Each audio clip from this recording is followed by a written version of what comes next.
Hi, Green. Start. Okay, let's get in. Go with the. I think I bought the last one that I didn't have. Yeah, I've got 18 now. You can't hide from me, Lonk. I know what you were up to.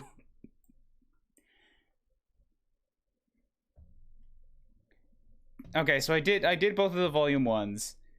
We did Arata, that was the first one. Then we skipped over to Artist Girl, and then I went back and did Hot Dog Dude, and I just kind of regret doing that.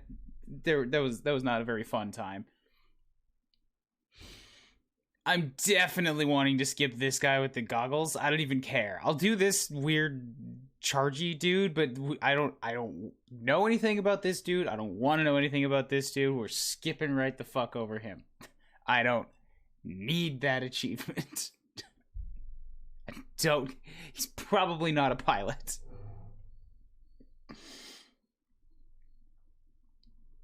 So, Hoy Green. All right. Maybe I should come back to this dude. This dude is like weird troll Twitter influencer type person. I don't know if I want to deal with that right now. I also don't want to go too far away down the list and get myself all confused about like what we haven't done. Definitely got to save L Word for later. That one, she's too good to waste on a wake up routine.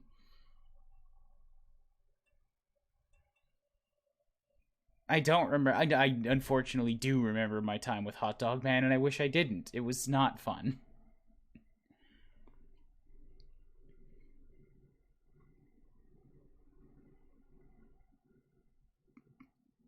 You know what? I actually don't really know who I want to go with, so screw it. We'll go with influencer dude, because I had to make decisions going forward, and I didn't want to think. You stumble through the streets of a strange alien world. Ever since you crash landed on this hostile planet, you've been desperate. Desperate for information, provisions, and possibly for a bit of medical attention. Along the way, you've had some laughs, embarrassing missteps, maybe an encounter with alien meat products. You really don't want to get into it. Trust me, you do not want to get into it. It was awful. I don't even want to go back and figure out what I didn't know or what I missed. What you want now is friendship. An entire planet of endless friend opportunities await you. Honestly, at this point, you'd make friends with some of those weird purple bushes. You're not picky, even though you already have 3 friends, but you are desperate. You want more friends. And so much so that you'll take a bush. You see something in the distance, perhaps someone. Saravarhermod. Yes, you.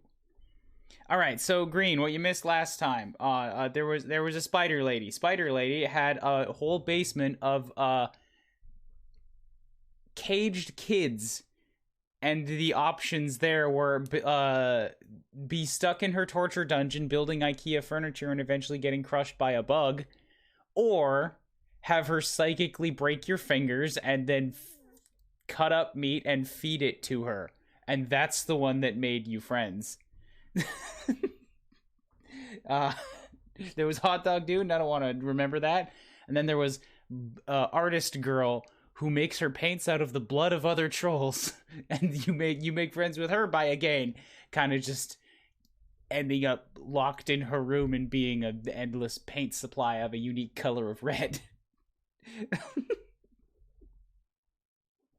So, both of the more memorable friend experiences here have basically come about by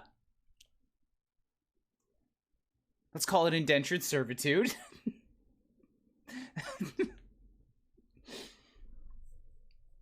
Yes, a potential new friend approaches, and they look almost as messed up as you are. Whoa, what the fuck? Lamau. You an alien?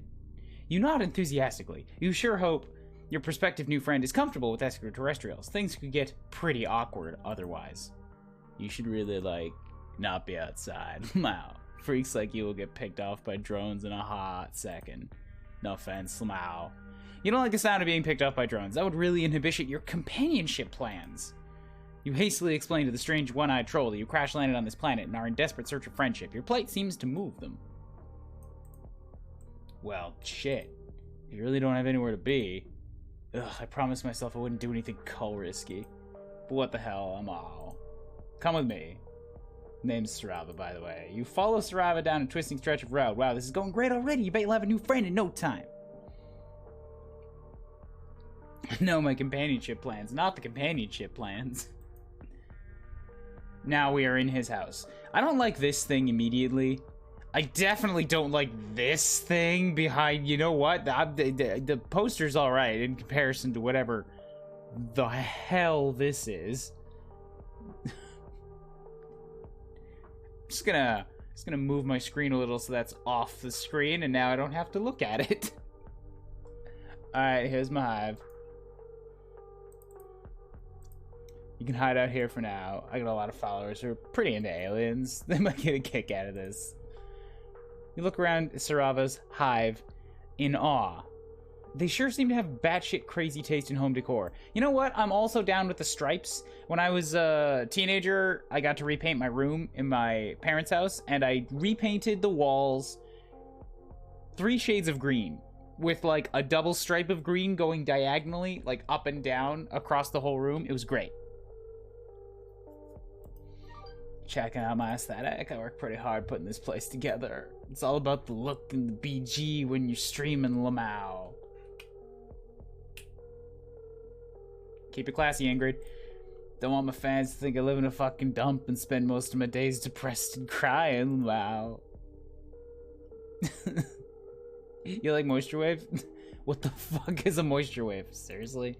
You don't even know Moisture Wave? I can't really see why you'd want to be friends with me. Wow. Because TBH, I don't even know how to explain it to you.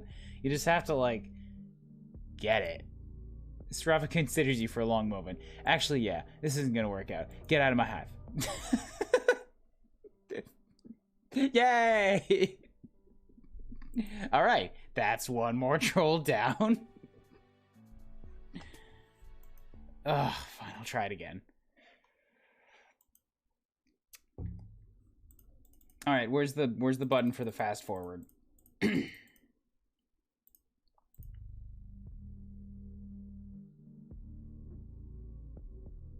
Oh, yeah, I love it. You have no idea what the hell a Moisture Wave is, but you don't want to offend your new friend. You tell them you love it. This is a bad idea. Don't lie about things that you like. Pretty much everything anybody ever does in something that Hussey wrote is a bad idea. Just don't look to this author for life tips. Ever. I'm actually streaming some chill beats as we speak. Check it. They gesture towards their strangely bulbous alien computer. On the screen is a GrubTube channel, lo-fi aesthetic incubated beats. Alright, I'm down with some lo-fi. What is this Moisture Wave? Some sort of cooking appliance? I would buy no, I wouldn't buy. I would potentially use a Moisture Wave. It's like a microwave, right? But for rehydrating things?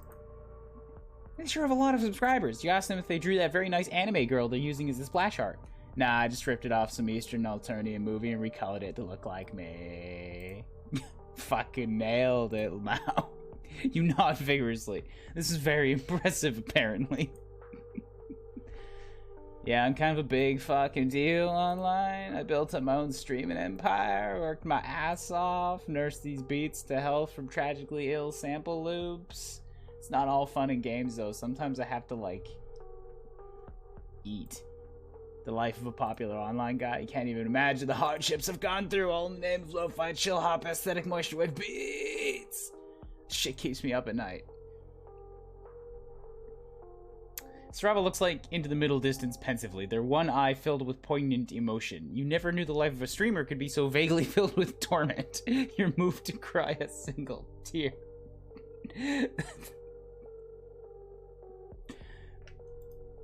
Yeah, vague torment is a good way to describe pretty much everybody who bitches about something online. Yeah, you get it. You're really vibing on my emotional frequency, my dude. You know, you gotta suffer for popularity. You nod enthusiastically. You don't think you've ever been particularly popular, but you're very good at suffering. This is going great. I wish I could say more, really get all emotionally vulnerable and share my tragic backstory, but ever since the incident, it's been so hard to trust new people. You feel me? Yep. Alright, this is continuing along the pre-established format of being simultaneously hilarious and also the worst at the same time. This is so tantalizing. You just know if you want to make a new friend, you're gonna have to get them to confess their deepest insecurities and embarrassing secrets to you. That is how friendship works. You place a sympathetic hand on Sarava's shoulder. You know what, dude? You really want to be friends? Yes! You can't believe how pain-free and easy this experience has been. What a wonderful new friend you're about to make. You can practically feel the future bro embraces you two will surely share. This feels good. They feel right. You sure are, you go, but like, if we're gonna be friends, you got to work on your look, dude. You bet your aesthetic is basically hot garbage, RN.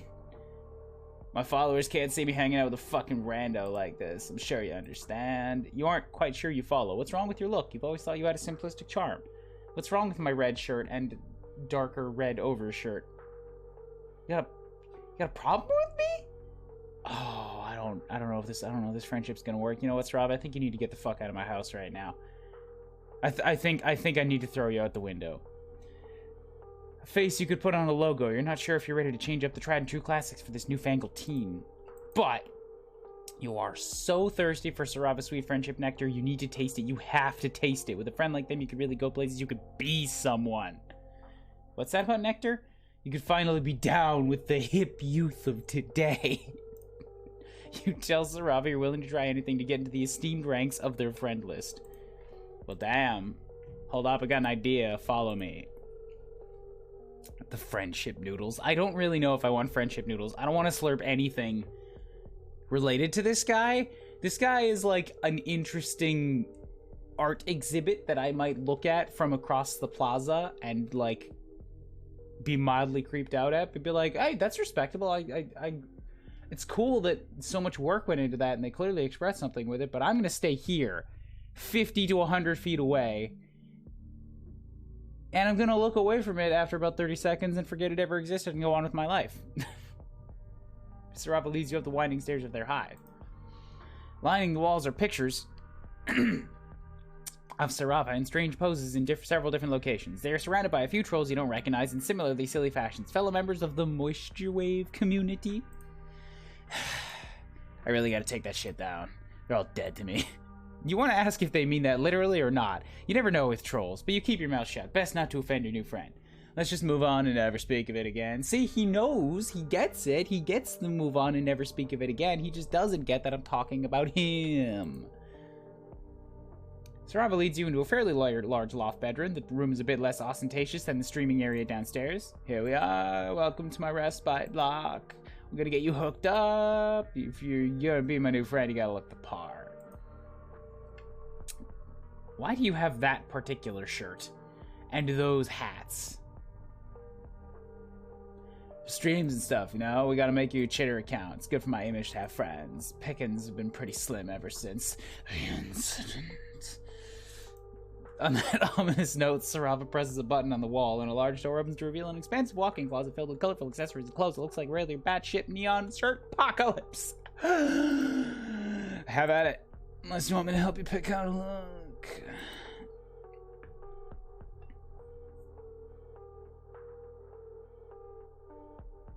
I'm gonna pick out my own. You let Sarava know you're perfectly comfortable picking out your own look. You think you can figure out this fashion business easily enough. What could possibly go wrong? This is child's play.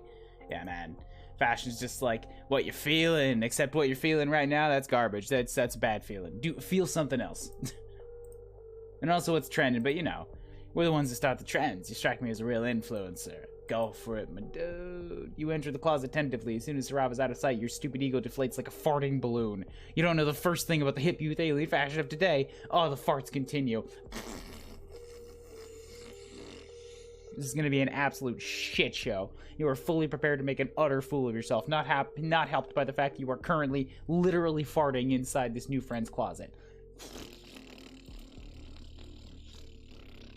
You pick a few accessories off the shelves at random. A bright pink hat, sure, you tilt it jauntily to the side. You're pretty sure that's cool.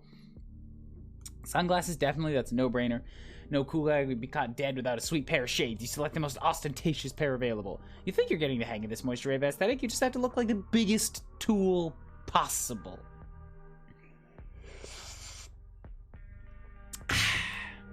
Several accessories later.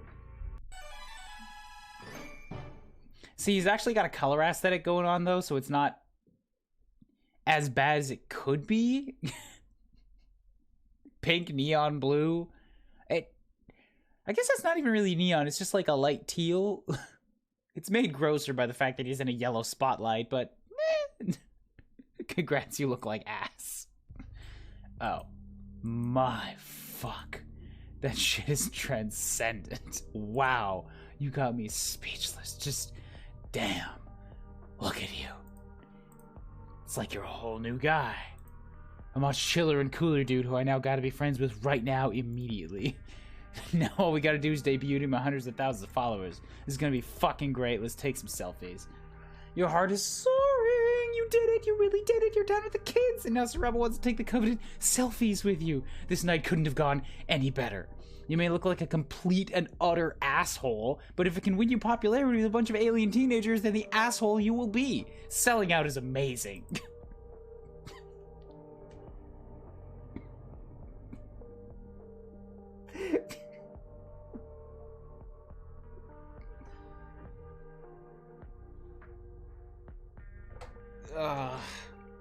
I need juniper coffee. Selfies are the perfect distraction to— I dropped the slider lid to my coffee into the coffee. This thermos is like several years old and the lid is cracked, and I think heat is actually causing it to causing the plastic to expand to the point where it's falling apart. What are you waiting for? Get over here, we're gonna take some fees. Oh god, I hate it. Oh, I hate it. Don't call them fees. You pose as Sarava for several selfies. They put their arms around you in a gesture of newly formed friendship. You are beaming with friend pride. Hell yeah, these are turning out great. Damn, we're killing it. Now all I gotta do is post them. Sarava fiddles around with their phone for a while. You're so nervous. You've never been internet famous before. You hope the new fame won't change you too much. Maybe you do hope it'll change you? Change you into someone with tons of friends? And the likes are rolling in. Oh yeah, I live for this shit. Like me, thousands of faceless people like me. This one guy's asking if you want any of your quadrants filled, and this girl loves your shades. A lot of people asking if you single, Mao. Don't go for it. My followers are fucking freaks, dude. You aren't quite sure what filling a quadrant is. Sounds like some kind of fucked up alien ritual, but if it's anything like friendship, you're all for it. Welcome to my twisted internet fame. Let's chill out and listen to some beats. You vape? I got a pretty juicy rig downstairs.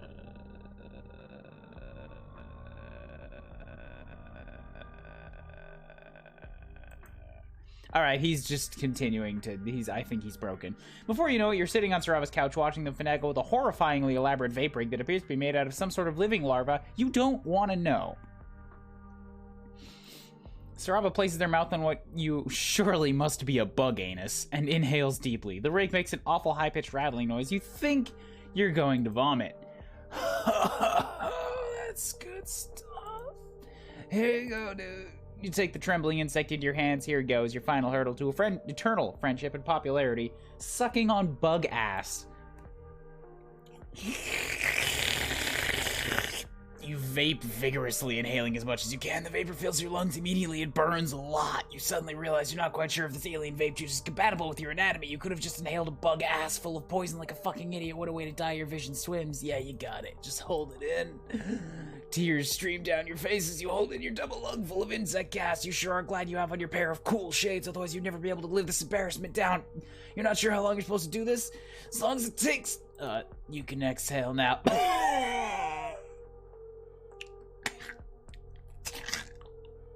You cough and sputter, green vapor spewing from your mouth straight into Sarava's face. You did it.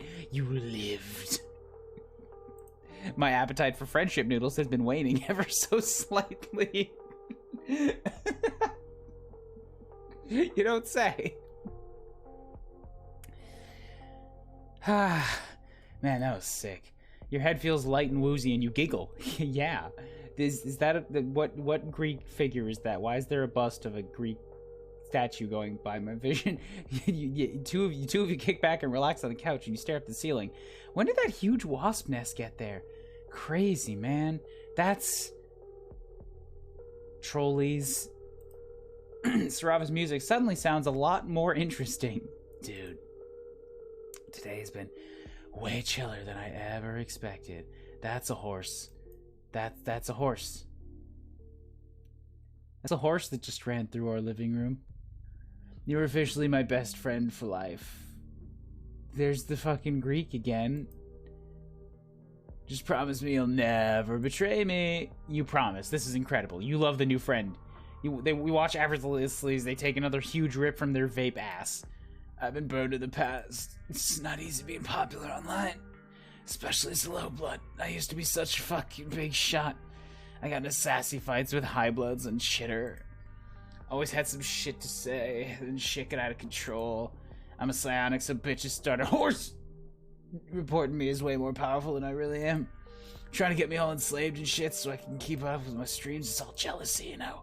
My stupid ass friends all turned on me so they wouldn't be targeted next. So I took matters into my own hands. Gouged out my fucking eye. It was sick as fuck. Can't use me as a battery, bitch. Still got my big following, but I don't have any talk on... I don't really talk online anymore. Better just stay under the radar and not piss people off. Just be chill, and if I don't gotta get close to my followers, they can't try to use me. Cause that, of course, that just means I no longer have any goddamn friends. Well, till you are truly moved. What a special bond you formed with your new friend to have them open up to you about their darkest secrets. I hate how this is still the most normal story so far. They use psionics as Wi-Fi or something? They use psionics as navigators on their giant spaceships. Except, I mean navigators in the sense of, like, Warhammer, where I'm pretty sure they're, like, biologically plugged into the ship and never allowed to eat, sleep, or rest. They kind of just literally become a battery. Troll Society is very fucked up on the surface, doesn't try to hide it. It's really just more concerned about trying to one-up itself constantly with how bad it can be to actually take the reader by surprise. This is the most significant and transcendent moment you've ever experienced. The two of you share a beautiful and tender bro embrace, the likes of which will never be replicated in this known universe again for all time, forever. Probably. You don't really know. You're high as fuck right now. High time. Alright, well, that happened. That was a little uneventful, honestly. I was definitely expecting more. Alright, so the game has not yet managed to top its high point of errata yet. I'm starting to wonder if it will? I mean, there's a lot here for sure, but errata was a very strong entry point.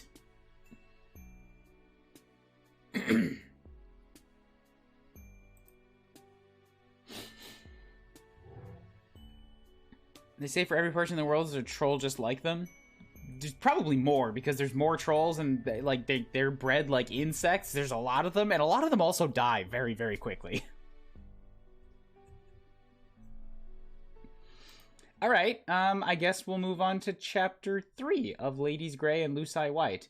Does anybody remember these two? These two were actually in Hiveswap.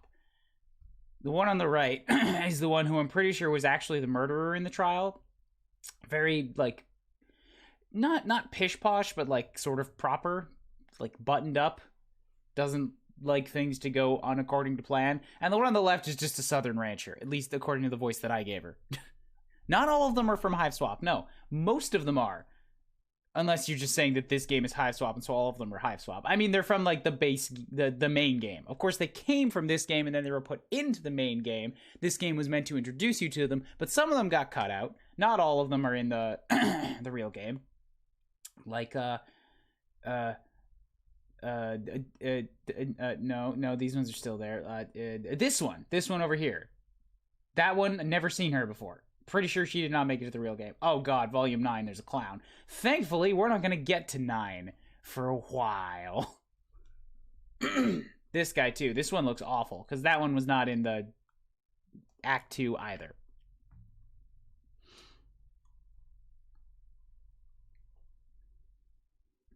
I remember the right one. Not their name, though. Well, the Jades were all involved in the trial, and we spent, like, most of the game in the trial. The one on the left, yeah, she was just in the back of the first car. Not a lot happened with her, to be fair.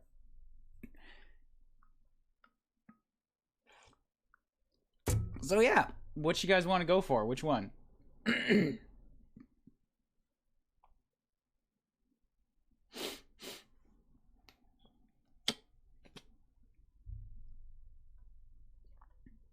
I'm not woke yet. No, I'm getting there. Green lady?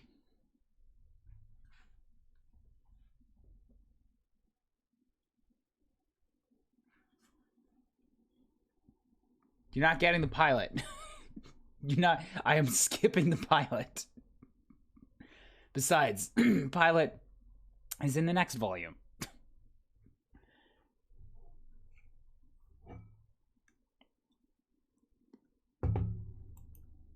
Alright, we'll go for Green Lady.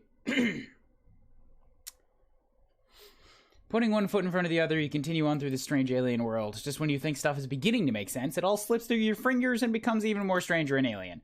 There does, however, seem to be one thing that remains constant through all planets and walks of life. Friendship. You are on the prowl for more.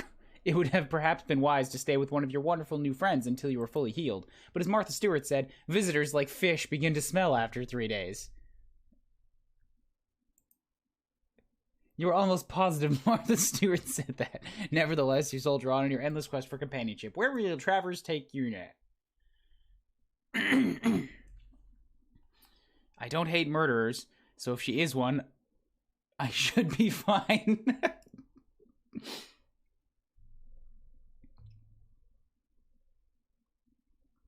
Roses are red, here's a violet. Jesus Christ, don't go with the pilot. Reggie made it rhyme. Now it's a prophecy. I can't do it, Green. I can't. It can't be done.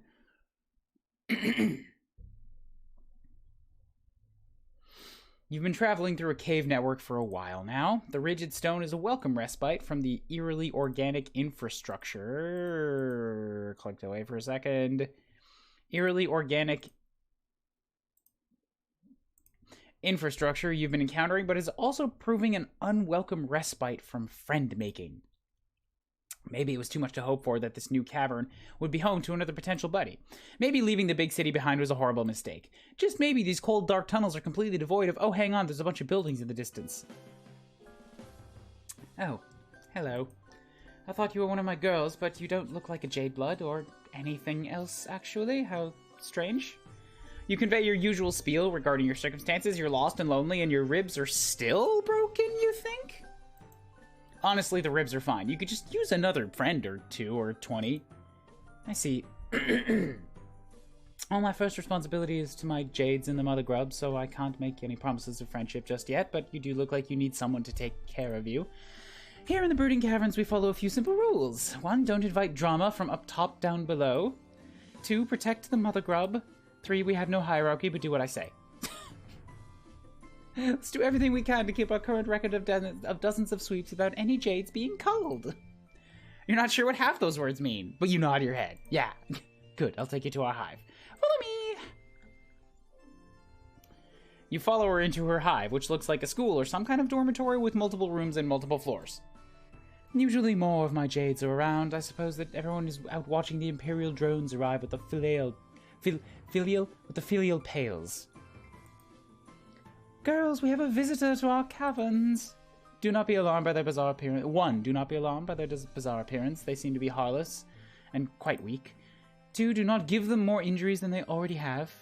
Our visitor deserves a warm Jade Blood welcome. She claps her hands. No one else is around, but you stand to attention to give her the thumbs up to show that you read her loud and clear. You've noticed she calls you visitor and not friend? But that's okay. You'll do whatever it takes until you're upgraded from visitor to friend, or at least to charity case. Very green in here.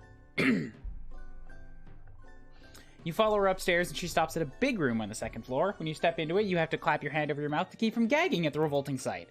There are big, baby-sized larva-looking things all over the floor, squirming around and crying and inchworming out of the kiddie pools of green slime. What the actual fuck? This is our nursery. Most of these wigglers are sick or injured, so we look after them in here until they're well enough to go back out to the cabins and spin their cocoons. She looks shifty all of a sudden, giving you some side-eye like she's sizing you up. You try to look very non-threatening and also 100% trustworthy. We keep this nursery on the down low. It's not against any laws, but it's something of a break of tradition to save any of the grubs instead of just letting them die. To tell you the truth, I'm not sure why we do it. I guess it just feels right to me to take care of them the same way I take care of my jades. A nursery. You look around again with this new information. You guess you can sort of see how the regulars here look like babies? You can't believe that one of these things could grow up into anything that looks like Bronya, but this is an alien planet, so who knows? She takes you over to a shelf that seems to hold medical supplies. You're not sure what can be done for your broken ribs, but maybe she has some kind of alien technology that can help. But when she starts going through the cabinet, you don't see anything that looks high-tech like the thing that fixed your arm. I guess that most of what we have is stuff for the wrigglers, and I'm not familiar enough with your bizarre anatomy to know if it will help. But if you're not completely sure how to do something, it's best to try anyway, especially when it comes to medicals. 1, even if you fail, everyone else can still learn from your mistake. And 2, maybe you won't fail, you never know. You're not so sure about applying this ethos to your broken ribs, but she looks so determined it might be rude to say no. I take back the pilot. This one is cute. Yeah, you see, you don't need the pilot. There's plenty of cute trolls. A case where something in Hiveswap is semi-wholesome? That is exceedingly rare. I hope they don't find a way to make it fucked. I'm alright. I'll heal on my own just fine. Oh, well, if you're sure. I'm worried about you, though. You seem like you need help, and I wish I could help you more. If I can't take care of someone, I'm not sure how we can ever really truly be friends.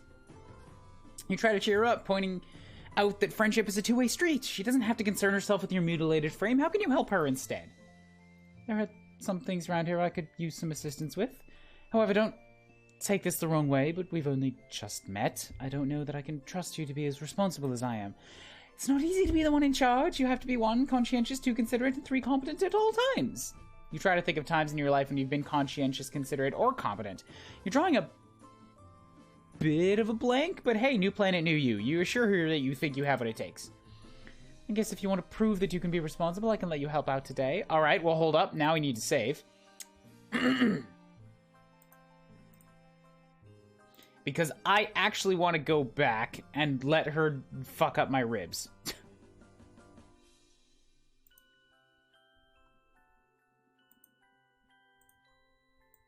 No. Go back to the autosave. That one. That. Load? That one. Go for it. My ribs are already broken, so where's the harm? Okay, come here. Lift up your shirt so I can get to your injured bellow sack enclosures. Yeah. Turn the part that's all bloody and horrifying towards me. She has something that looks like some kind of ointment? It's a shade of bright green similar to the slime beds you see around the nursery and also seems to be glowing. Seems like there's nothing wrong about applying it to your skin. But despite your optimism, the second Brony rubs some of it on your broken skin, you feel a searing hot pain like you just got doused with poison. You flinch back instinctively. Your momentum carries you too far, and as you step back, you trip on something behind your feet. You cartwheel your arms, but it's no use. You're going down, you're yelling timber. You feel something soft and squishy break your fall, and you hear a terrible squelching noise and some kind of animal squeal. You've killed a baby. You've fallen right onto one of the wigglers. You roll off it, but there's no use. It's squished flat, and you're covered in olive fluid that you think might be its blood. You look up to see Brony's horrified face, and know that there is no hope for friendship in those vengeful eyes. You might want to run before I throw you out this window and break the rest of your bones. Alternia's deadliest ass. I come back, why is a baby dead? I tripped. Alright? Don't blame me, I tripped.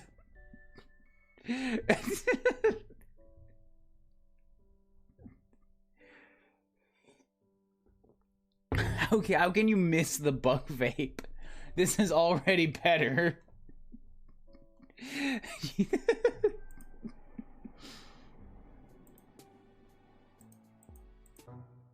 God damn it. This is not what I wanted.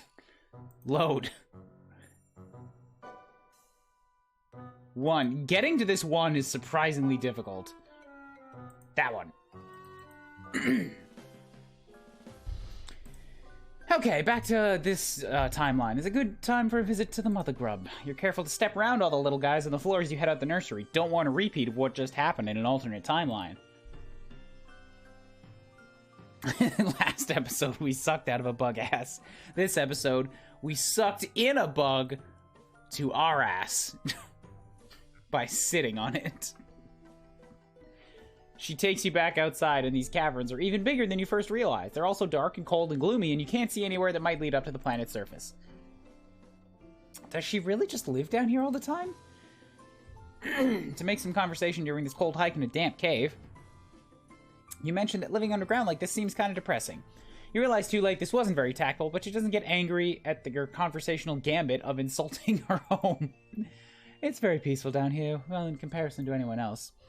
I actually enjoy it. The brooding caverns are a place for life and birth, not death.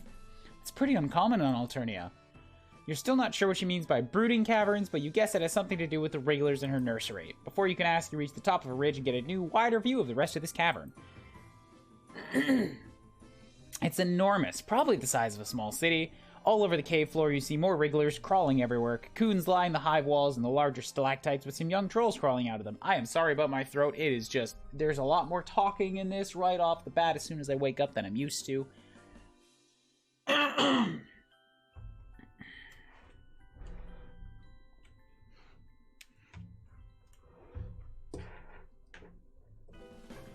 There.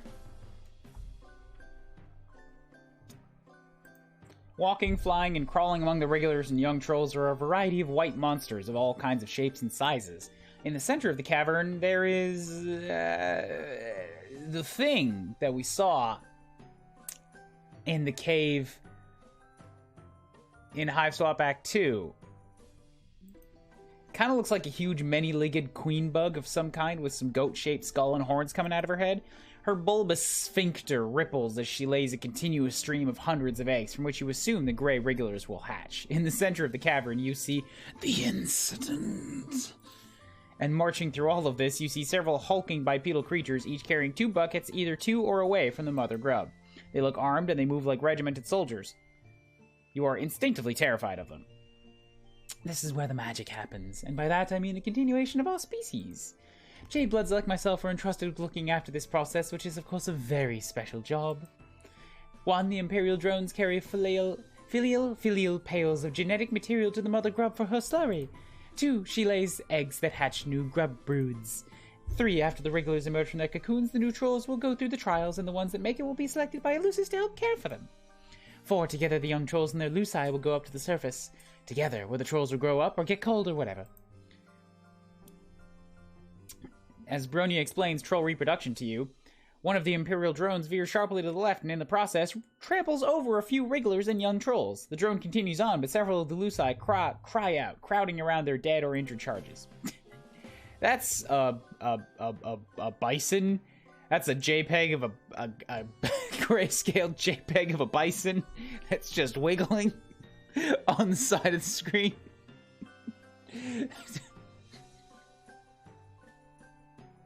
One of them, a gigantic beast that resembles a bison, bellows and rears up on its hind legs, hitting one of the other Luci with its front hoof.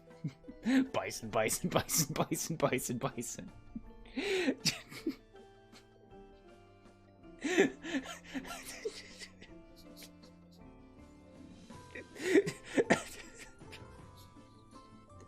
I am never prepared.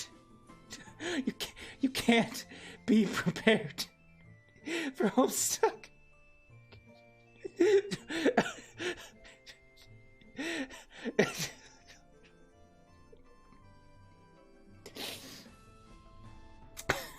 Oh jeez, not again. This kind of damage control is a lot of what we have to deal with.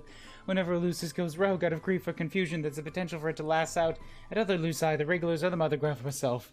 We Jade-Bloods cannot let it happen. She looks so concerned, a marked contrast to how confident she seemed before now. You offered to help her out earlier, and it seems like now's your chance. Someone has to stop that rogue Lucis, and that someone could be you? Fight the monster, save the day, you got this. The Bison Lucis seems to be causing quite a ruckus. Other Luci have now gotten riled up too, with some of them trying to gather Wrigglers to keep them out of harm's way, and others just getting hyped to thrash. It seems like it could turn into a monster stampede, and they're close to the Mother Grub's big, soft, vulnerable abdomen. Not great! Fighting a monster single-handed seems like a daunting first step in a friendship, but you tell her you could be responsible. You square your shoulders. You tell Brony she's got nothing to worry about. You're gonna pull off a Link in this. You're gonna just grab him by the horns. You're gonna whip him off to the side. You're gonna stop that Lucis, calm down all the other Luci, and protect the Mother Grub all without breaking a sweat, and hopefully without breaking any more bones either. I was going to suggest that I go after her while you stay here. You seem kind of weak and fragile, even apart from your injuries, I mean. I don't want you to get hurt worse, and I'm not sure I trust anyone other than myself to take the lead on this. That wasn't quite the reaction you were hoping for. Normally you'd be all about sitting back and letting her protect you because, well, protective and responsible is a good look on her. But desperate times call for desperate measures, and you don't know how else you're going to prove yourself worthy to be her friend. You do your best to project an air of confidence, or at least competence. You assure her that this is no sweat. You take down raging bison back on your home planet all the time. You're known for it, actually. If you say that this isn't your first ungulate roping gallop exhibition, I'll believe you. I'll hang back and I'll let you give it a shot. But if it gets too overwhelming in there, I'm right here. 1, caring for the Mother Grub is my responsibility as a Jade Blood. 2, I'd never abandon a friend to deal with a mess on their own if we end up being friends, that is. Oh, hell yes. Now you have a reason to hope. Oh, it's bigger. Oh, but it's no better. You approach the rampaging bison with caution. Do all bison have horns like that? Maybe they do. You're no bison expert, but you're pretty sure they don't all have teeth that nasty. Bison on Earth mostly eat grass, don't they? This guy doesn't look like a herbivore. At first you try to calm the Lucis down by talking to it, but your soothing words have no effect. In fact, you might have just made it angrier by suggesting that it pause and take some deep breaths in reaction to its trampled charge. You're not even sure it can understand human speech. You circle around it, wishing you had some kind of lasso or something. Maybe you can herd it away from the Mother Grub. You look around to see if any of the other Luci look vaguely like Earth Shepherd dogs, but no dice. You hesitate too long and the Lucis turns, its furious eyes falling on the Mother Grub. It stamps its hooves, snorts air out of its nostrils, and screams in a way that sounds a lot more hellish than you imagine normally bison are capable of. It's obviously about to charge, and you can only think of one thing to do. In desperation, you leap forward and tackle it football style, doing everything you can with your flimsy human body to drag it onto its side. It half works. You plow into the Lucis and stop it in its tracks, but it tumbles over onto a nest of Wrigglers, taking you down with it. Wrigglers and young trolls go bouncing everywhere, swirling in distress, and their Luci descend upon you in a rage. Everything is chaos for a while. You're trapped beneath a bison Lucis, which is very worrying for all your body parts, and you think you might feel something important rupturing inside you. But hey, on the bright side, this crushing mass is protecting you from all the other pissed-off Luci trying to attack you. Just as your whole breathing situation is starting to get dicey, you hear a commotion, what sounds possibly like the trouncing of the smaller Luci that were trying to get to you. The crowd of beasts around you scatters, and then you hear her. I'm having a hard time getting this thing off of you, and he's still very angry. He keeps trying to kick me. Where's a bronze blood when you need one? You don't know what that means, but you're very grateful that she's here to help you. You try to communicate this, but it comes out garbled from all the blood in your mouth. Maybe don't try to speak or move or help. You experience a sinking feeling that could be related to your diminishing odds of impressing Bronya and becoming your friend, or it could be the compression of all of your internal organs. Either way, it's tough to feel optimistic right now, but before you can give into complete despair, you hear other voices. Your view is blocked by the mass of bison flesh on top of you, but could it be? Are these other people here to save you? Finally, I was wondering where you'd all gotten off to. Let's all work together, girls. 1, you two grab his horns and keep the head still and keep her from biting anyone. 2, the rest of you come around with me to his backside so we can push it without getting kicked. You hear some grunting and muttering, and the bison starts making noises that sound more confused and less furious. The pressure and pain on your chest briefly spike in intensity as the thing's weight shifts, and then they must succeed in dragging it off you because suddenly you can breathe again. But the crisis is not yet over. While you're still testing the use of your lungs and blinking up the cavern ceiling, you hear a new cacophony of enraged monster noises. Oh, the other Luci are still agitated. Get down there and try to calm them. Protect the Mother Grub. You try to lift yourself to see what's going on, but by putting any weight in your arms, it makes you feel like maybe all your bones got turned to confetti. Painful, painful confetti. You feel strong hands propping you up gently, and now your head is in Bronia's lap. You try to focus more on how this is a nice place for your head to be and less on the pain. This is not good. I don't know if my Jades can reach the stampede in time and the mother grub could get injured. Not to mention all these regulars in danger. Oh no. You didn't think the situation could get any worse, but now you see that several of the Imperial drones that had been about to leave the caverns are turning back, drawn by all the noise and chaos. Maybe this could be a good thing? Maybe they can instill some order. Fuck, they're going to kill everyone! She scrambles to her feet. In the process of letting your head whack down on the cave floor. Your vision swims, but you can still make out the drones firing indiscriminately at the Lucite, the Grubs, and the Wigglers, and the Jade Bloods. One laser beam skims the side of the Mother Grub's massive midsection, and her scream is so loud that the ceiling shakes and a few stalactites shake loose, falling on drones and Lucite and Wrigglers alike. It's a total catastrophe. A whole rainbow's worth of Trolls, Wriggler, and Lucite blood is splattering the cavern walls. Oh, where's the artist when you need her? Brony seems paralyzed by the chaos, looking from her Jades to the Mother Grub to the imperiled Wrigglers like she's not sure who to help first. Can't believe it. This is the worst disaster we've ever had down here. And all because I thought I could sit back and let someone else be responsible for once. If I were a less secure person, I would at this moment plant a seed of self-doubt in my mind about my ability to take care of others and do my job well. Or I could chalk it up to you being really fucking stupid. You shrink under the weight of her glare. She's green in the face from how angry she is. You swallow and manage to spit out enough blood to ask a question that you already know is hopeless. Does this mean you can't be friends? Are you serious right now? I do not make friends with anyone who recklessly endangers the trolls and regulars under my care. You killed them all. Game over. It's even worse than before. Now we've got the blood of multiple babies all over us. Oh my god.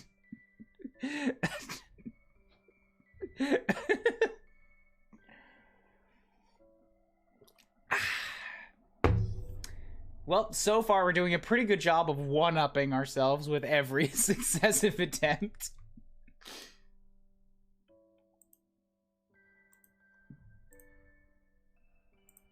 So, alright.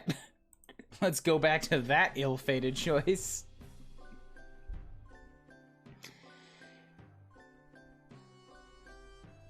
If something bad happens in Hiveswap, know that for certain it will, without doubt, be so much fucking worse.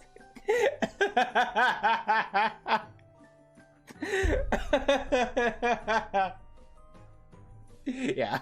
It always gets worse. Be a weenie. You definitely do not like the idea of wading into a monster fight, not even to save the progenitor of your new friend's species. In fact, you don't like that Bronya is so focused on protecting all these helpless toddlers and distressed of animals, instead of taking care of you. You stammer out that you don't think you can take on any kind of monster right now. In fact, you just felt another stab of pain in your ribs. You might be blacking out. Brony's concerned face turns in your direction as you start to swoon. She catches you before you hit the ground, and your heart flutters. You look at her serious face, and she looks like such a mom, but also such a friend, like some sort of combination of those two concepts. Yikes, you don't look so good. I can't leave you alone, not when you're in such bad shape. Maybe I could carry you on my back while I try to stop rampaging Lucis. Your heart flutters turn to pinpricks of alarm. That sounds dangerous, mainly for you. You try to think of what you can say to dissuade her. Something other than, I think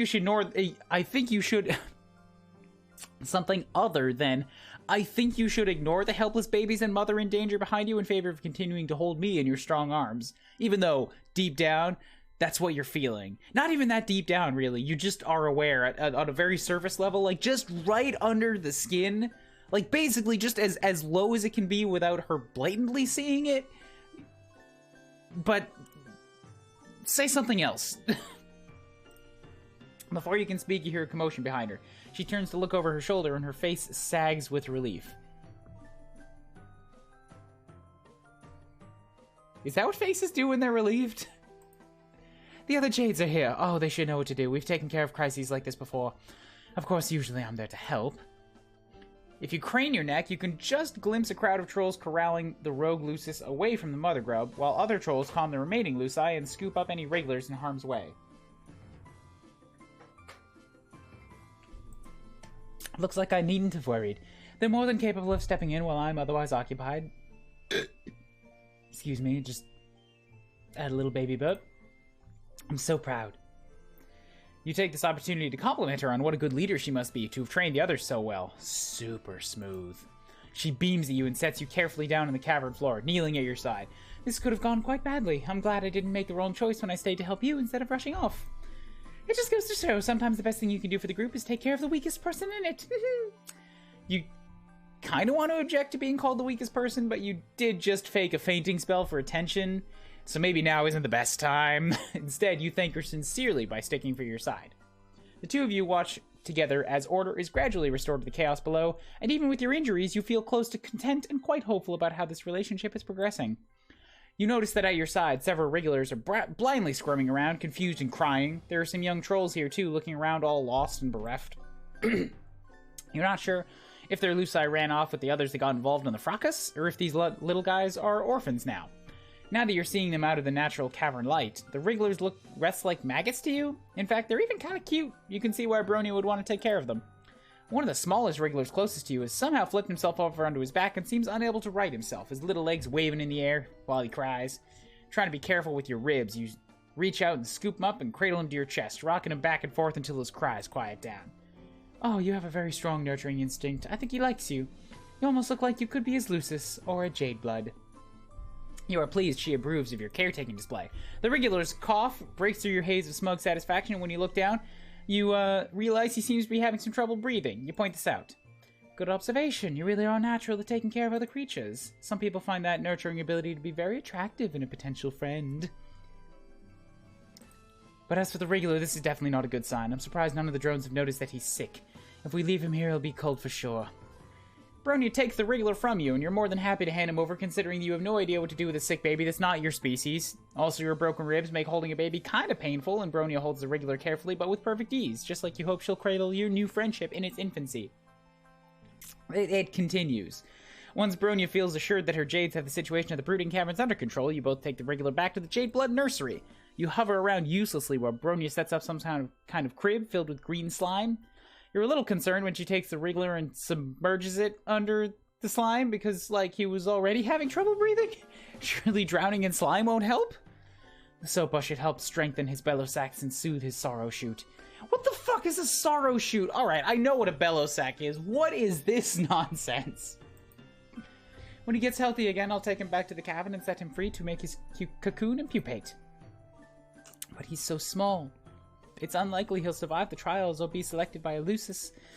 You hate to see Bronya looking sad. You try to be sympathetic, mentioning your astute observation that this whole system set up with the regulars and trials and culling seems pretty brutal. Oh, I would never suggest this. This is just the way that the world works, and it's fine. Trials are how young trolls prove that they're strong enough to survive. It's only right for the weak to be cold. It's the purpose of Jade Bloods to ensure the continuation of our species and consequently the hemospectrum. 1, we are not revolutionaries. 2, we're meant to do our jobs, keep our heads down, and keep things running smoothly. 3, I would never presume to question the basic tenets of alternative society. That would just bring negative attention from the High Bloods, and I just want to keep my Jades safe. You look around at the nursery and all these injured or undeveloped wrigglers that Bronya was apparently supposed to let die. You think it might not be true that she doesn't question the way her world works. She's looking at you like she's scared you'll call her on it and expose her altruistic tendencies. You must try to salvage this conversation thread. Did you say that culling regulars sounded brutal? You meant neutral. Yes, you feel 100% neutral on this topic. Neither committed to the culling side of things, nor eager to take up arms in revolution. Ah yes, neutral is how I feel about it as well. What a good word to describe exactly how I feel about all controversial political subjects. Did I mention that keeping this nursery isn't technically illegal? Because it isn't technically the best kind of clee? There's no reason for any of Tricia's drones to come investigating our hive, and if the drones do come knocking, we will have nothing to hide. No borderline revolutionary ideas will be tolerated within these walls. Bronya laughs nervously and looks around the room like she's making sure that any Imperial drones hiding in here heard her announcement. You feel bad for how nervous she is. You didn't mean to freak her out. You can tell that you tell her that she sounds super convincing, and why shouldn't she? Because she's clearly telling the truth. If you were an Imperial drone, you would definitely be satisfied right now with her clearly law-abiding and neutral ways. Thank you, that means a lot. You cast about for something to change the subject and mention that your ribs are feeling a lot better. Bronia's face brightens and she lifts up your arm gently so she can touch the injured part of your torso, examining it in her typically responsible and authoritative way. You shiver and wonder if her touch has healing properties. I'm glad to hear that. I don't like it when my friends suffer. Your heart leaps. You look up, scarcely allowing yourself to hope. Could it be? Or was she just making a general statement? If you're not in any more pain, hopefully that means your injuries will heal soon. I'll take care of you until then, my friend. You are overcome, your eyes filled with tears. Bronia smiles at you and squeezes your hand. Victory! Self-care comes first. Yay. That's two friends. And two doomed timelines where we just, like, killed a whole lot of babies. Okay, cool. On to the next one.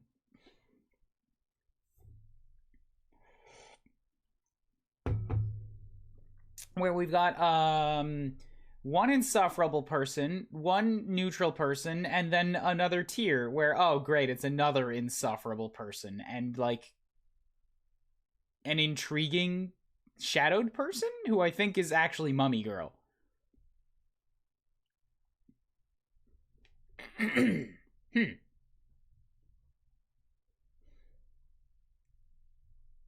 Okay, well, in the interest of continuing to not get too far ahead, we're probably going to do both of these today, but pick which one you want to come first. Ranch Girl or greedy bastard McMoney Hands. Green, you already changed your opinion. You said, forget the pilot, it's fine. Bronia was good. Now that is your on-the-record statement. You love the greedy fucker. Alright, sure, greedy fucker it is. Fresh from your most recent bout of gratuitous bodily injury and touching scenes of camaraderie, you soldier on. You've had a few setbacks, made a couple silly choices. Boy, do things just keep happening. Let nobody say that you, the main character, are incapable of growth and change.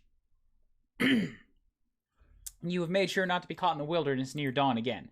You've made your way back to civilization. You can't wait to discover what new friendships await. Adventures like friendship.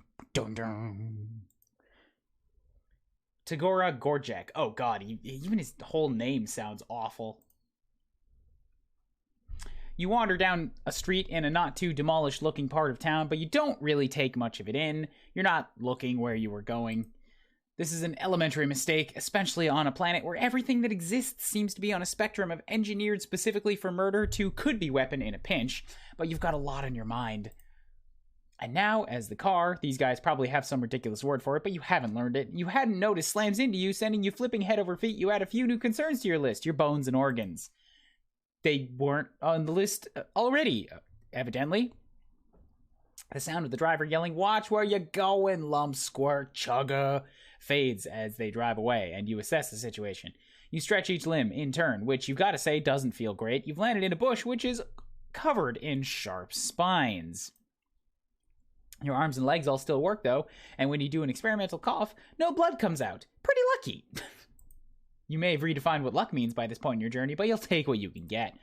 You don't figure that luck will extend to the driver, turning around to help you out of this bush, your gazes meeting and sparking an immediate and intense connection that leads to a beautiful, lifelong friendship, but you let yourself hope. After a few minutes of struggle, the answer to your comradely daydreams comes into focus above you, a figure outlined by the spiny leaves of your plant prison and the glow of the moons. The troll you see isn't the driver of the car, but you don't care. Your heart is beating wildly with your continued lucky streak. Did every other troll immediately have this, like, overhead thing come down? Because I don't remember this before. Oh, okay. That's why. It's a tally.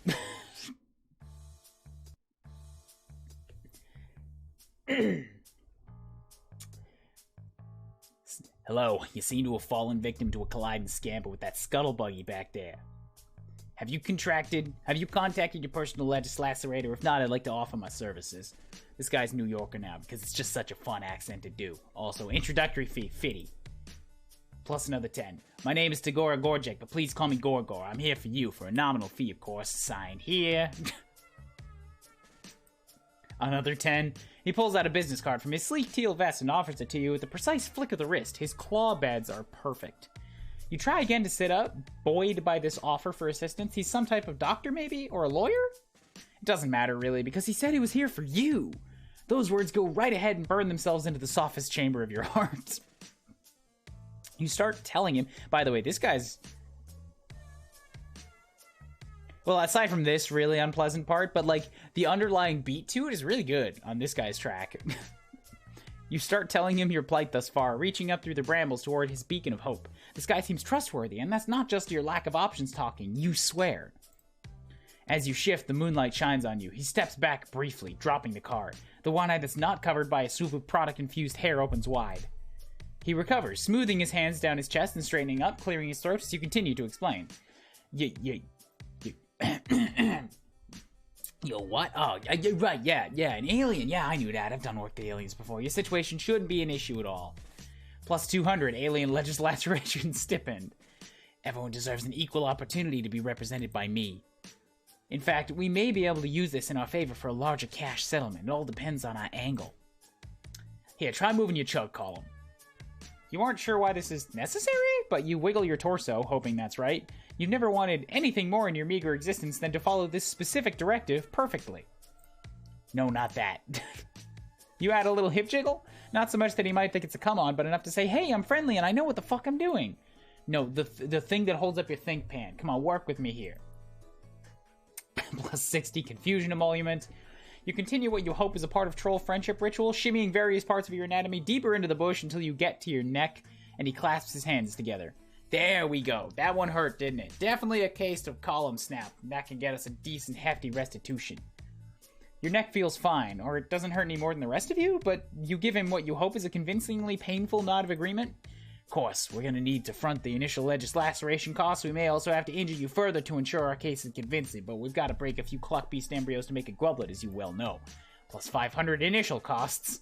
Yeah, I think we may make a mutually beneficial team if you're willing to do what it takes to bring about the justice you deserve. That's what you say. How'd you like to help me help you? Sign here. He's talking really fast, and you're not sure exactly what to think about your lack of funds or the idea of breaking any more bones, but that smile is sharp and shiny and pointed right at you. You want more of it.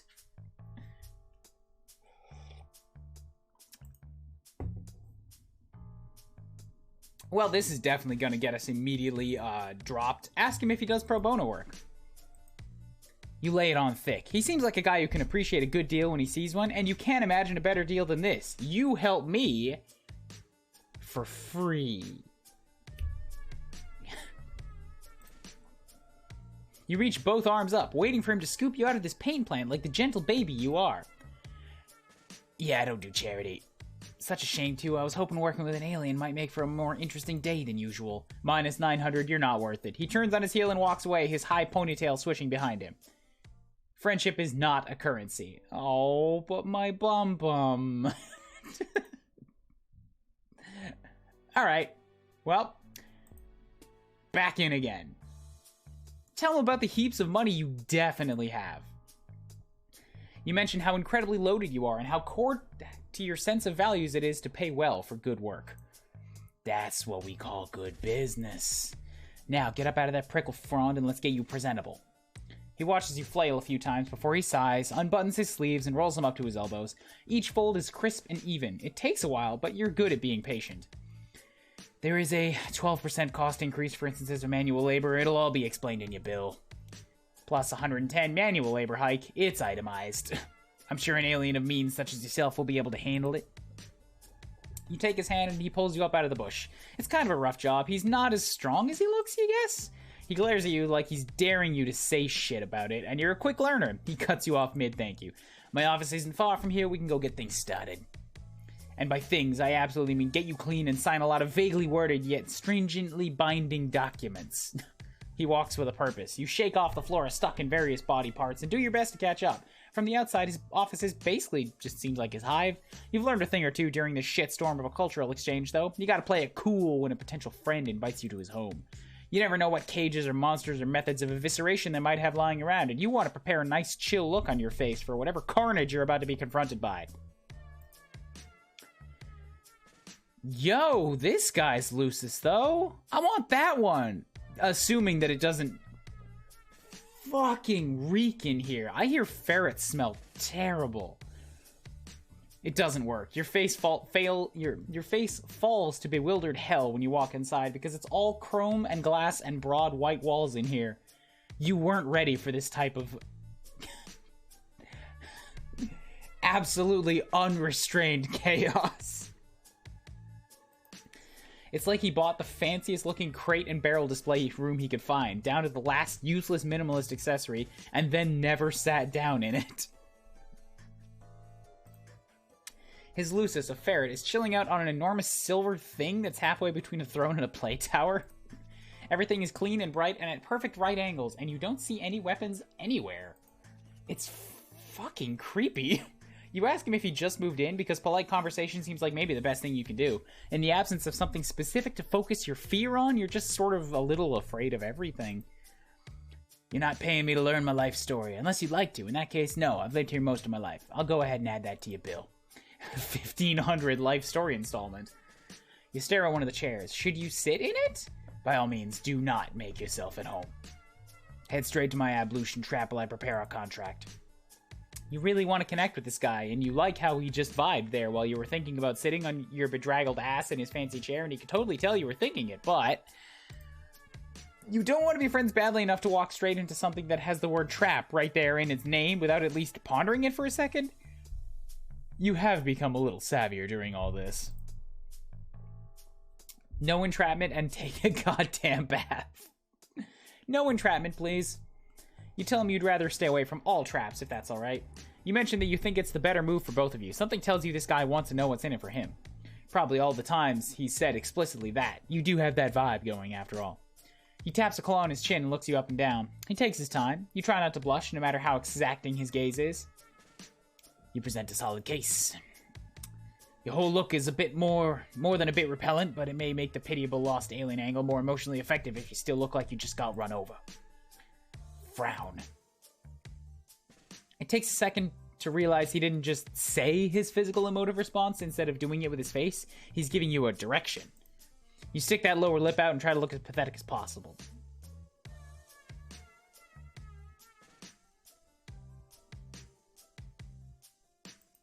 Yeah, this is really working for me. It's awful, completely repugnant. Your general squalor should function as a simple manipulation tactic, no matter which direction I decide to spin it. The praise makes it hard to keep frowning, but you do your best to keep it up. You even hunch over a bit and shamble a few meager steps toward him. Great, yes. That's enough, no need to come any closer. Seriously, you smell terrible. I'm adding 450 credits to your bill. Okay, we'll skip the hygiene and get straight to the best part. Bureaucracy. Stay right there. Don't get any crusty alien orifices near my decor. I'll go print out the contract and we can move on. 100 reimbursement for ink. With a pun, re-ink-bursement.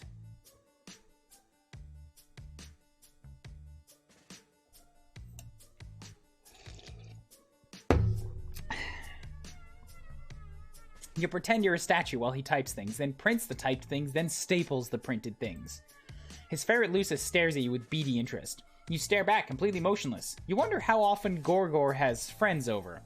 He brings the packet over to you and hands you a pen. Read this, or don't, sign it either way. It's a standard legislator agreement tweaked a bit to accommodate your particular situation. You know you agree to submit your testimony to be judged and will accept whatever subjugulation you receive. You recognize that any potential winnings are to be remitted to me for processing through a local account before reporting be dispensed to you. In the event that you're calling, I will act as executive of your accounts. Blah, blah, same old business. I'm sure it's the same where you're from. There are stars at each place you are to initial. Shrunken text expense.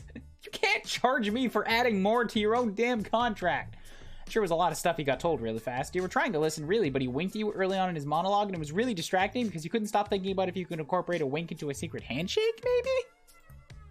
Anyway, regular legal jargon, yeah, just like all the times you click to say you read the terms and conditions on any old harmless social media app. This stuff never ends up being relevant. You show off your exquisitely polished John Hancock as many times as it takes. Excellent, everything is in order. You ready to head out? Like now? Now? You're not ready. Do you look roughed up enough? Will your bones need to go through any more ordeals? What's a subjugulator? Does Tagora... No sweep like the one you're fucking in, as they say. Minus 50 swear jar. What? Wait. What? Pardon the language, it's an idiom. Did he just give me a discount for swearing? What? It means it's time to fucking go. Plus 10 again. Minus 50, let's watch the fucking language.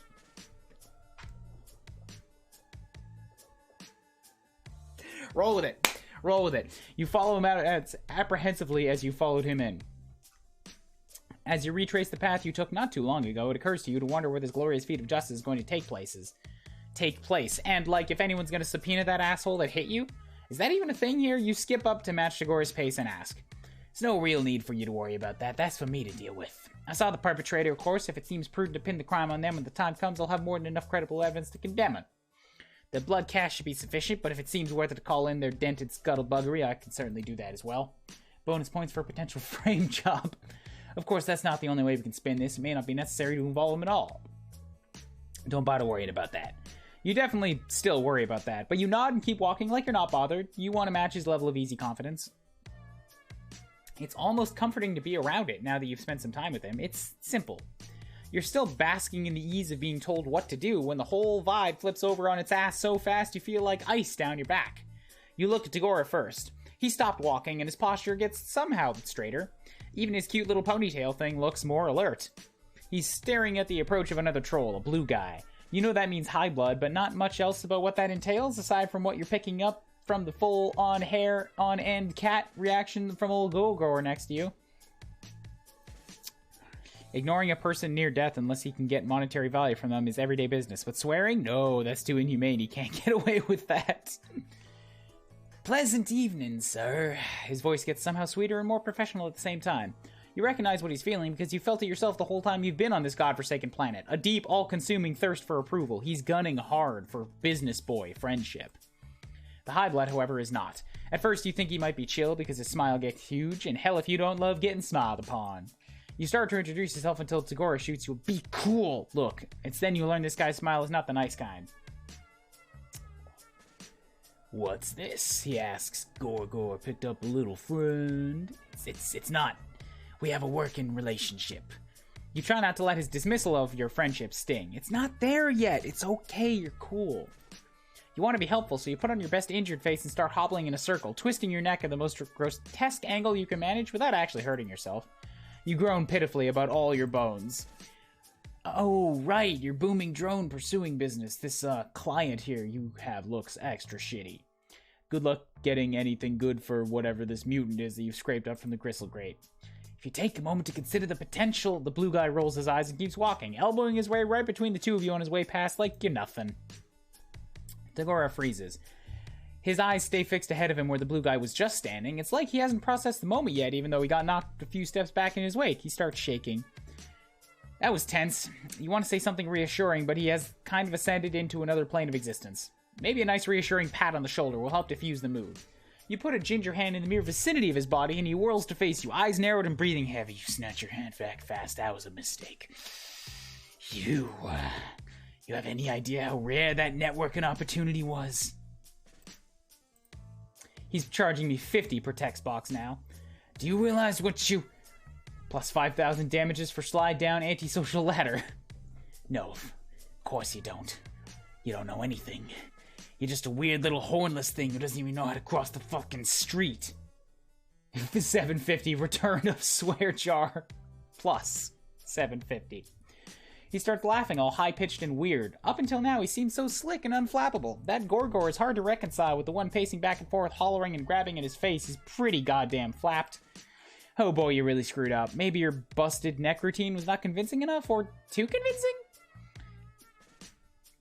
Either way, you figure now might be the time to bow out before this scene really blows up. You tell him so. Your neck is fine. Look, you headbang a bit to prove it. No, deal's a deal. He breathes in slowly through his nose. All right, go, remember your mantra. Now it's 100 per speech. He closes his eyes. After an awkward minute of watching him whisper something unintelligible to himself, he opens them and immediately starts up that bonkers pace again, so you skedaddle to catch up.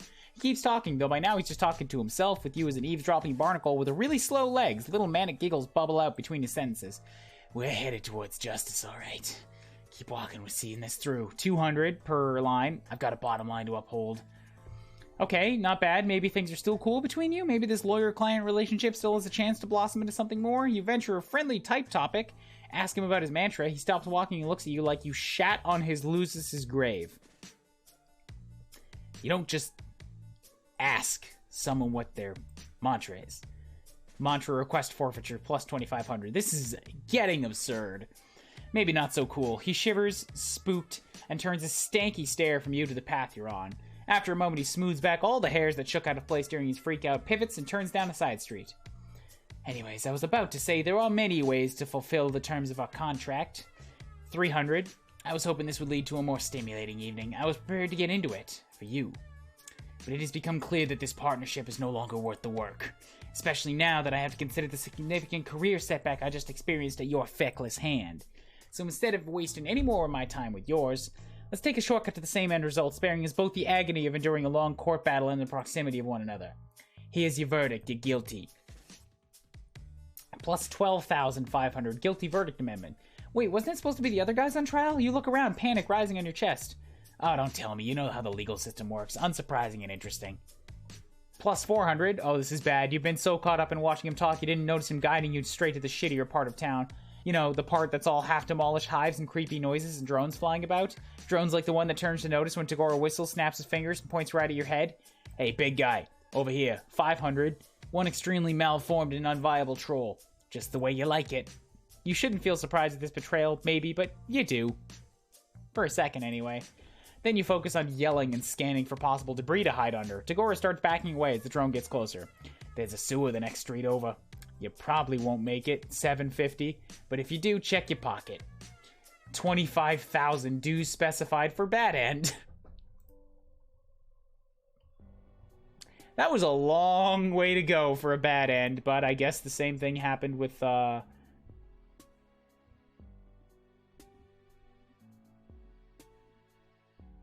even forgot her name, Spider Lady. Alright, back to this. And that was all just because we didn't take a goddamn bath.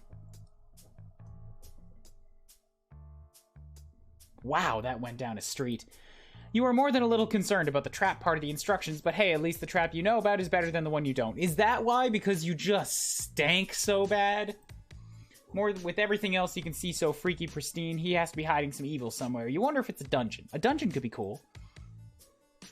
The ferret bounds off its pedestal and jerks its head for you to follow it. Oh god! You do, because it seems like a regular thing to do, and Tagora is busy on his computer. It leads you to a bathroom, which is just as fancy and clean as everything else you've seen. The Lucis chitters at you for a second, squirms its big noodle body around, and leaves, shutting the door behind it. You wait a second, till it's probably gone, before you test the handle. It's unlocked. You wonder what the point is, or, you know, motive for you to be leading you to this... You wonder what the point or, you know, motive might be for leading you to this room until you turn to see yourself in the mirror. That is some haggard-looking stuff right there. Fair. You're flying by the seat of your pants, but you guess maybe you're supposed to take a bath? If not, and he gets pissed and unleashes the ferret on you, at least you'll meet your maker nice and clean. Lesson learned. If you don't clean yourself, you might as well die, because life will become an irremediable hell. You half expect some indiscernible goo or blood or something to come out of the faucet in the weird lumpy tub, but thankfully it's just water. Once you're in, you take a look at the truly inordinate amount of bath products you have at your fingertips. There are 3 shelves of little bottles and soaps and unidentifiable lathersome accessories. By the tub alone, there's even more by the mirror. The labels are all gibberish, of course, but you sniff a few until you find something flowery and go to town. You take more time than you should in there, but you haven't experienced a moment of luxurious solitude in a bit. Full-time friendship searching can be difficult work. It's good to recharge. Once you're freshly scrubbed and dried, you slather yourself head to toe with some lotion you find in an iridescent vial. You hope he won't mind you using it. He wants you to be presentable, and this stuff is sparkly. You're starting to feel rejuvenated as hell, ready to knock this friendship stuff right out of the park. You leave your dirty, torn-up clothes on the floor, wrap yourself in one of the many satin bathrobes folded on a shelf, and head back out to find Tagora. He's standing in his foyer, waiting with the contract he typed for you. When he sees you, his eyebrow ticks up. See, you went with the Rainbow Drinker Serum Full Body Application. Bold choice. I mean, it's an incredibly rare and expensive product, and I do expect to be remunerated, but I won't lie, it works. 15,000. Yeah, sure, that stuff. You don't want to let on that you don't know what it is since he seems so impressed. Instead, you give his ego a little stroke and tell him you hadn't seen such a sumptuous array of self-care accoutrements in so long that you couldn't help yourself. Not everyone takes skincare as seriously as they should. I assumed you were taking forever in there because you'd gotten lost or you didn't know how to use the ablution trap. I hadn't considered the possibility that you were just doing your regimen. Noted. Minus 500 rebate for impeccable skincare! You hold your arms out to admire the well-hydrated sheen you have going on. This time, you're not really even bullshitting. It does just actually look pretty good. Tagora seems like he's struggling. He keeps opening his mouth to say something and then changing his mind. He's clutching the documents in his hands like a flotation device. He looks down at them, then back at you. I typically only use that particular product to highlight my cheek blades. But there's no real reason you shouldn't apply it more liberally, especially if cost isn't an issue. It's a little drastic for my personal style, but there is a certain unorthodox glamour to it. The next bit looks like it hurts him a bit to get out. Do you? Would you like to step outside to see the full effect? Yes? You bet your ass you would. You're curious about what he means by effect, and this seems like more fun than signing stuff. He places the documents on his desk like they're made of glass, not paper. He looks up at his Lucis, who just sort of tilts its head to one side. You look away to give them privacy to do whatever eyeball communication is going on. After a bit, Tagora clears his throat and heads towards the door. You don't comment on the bluish flush in his cheeks. Oh, is he turned on? I think he's a little turned on. For all the shift in his demeanor, he still seems like he might kick you out on your ass if you tried to get too feelingsy with him.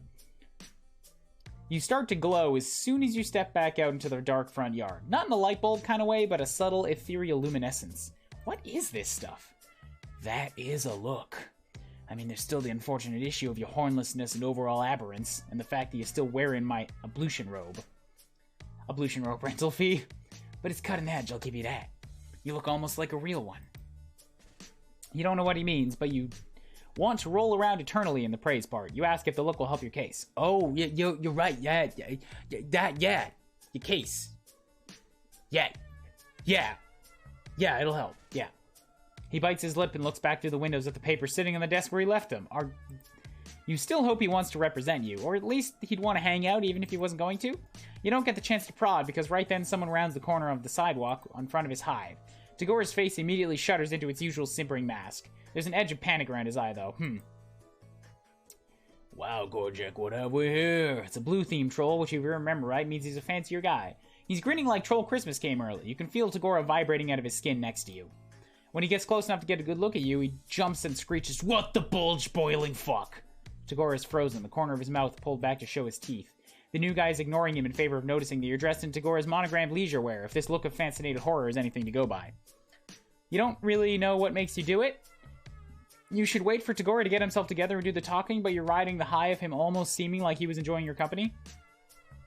Plus, nothing boosts confidence like looking like a beautiful, spooky angel.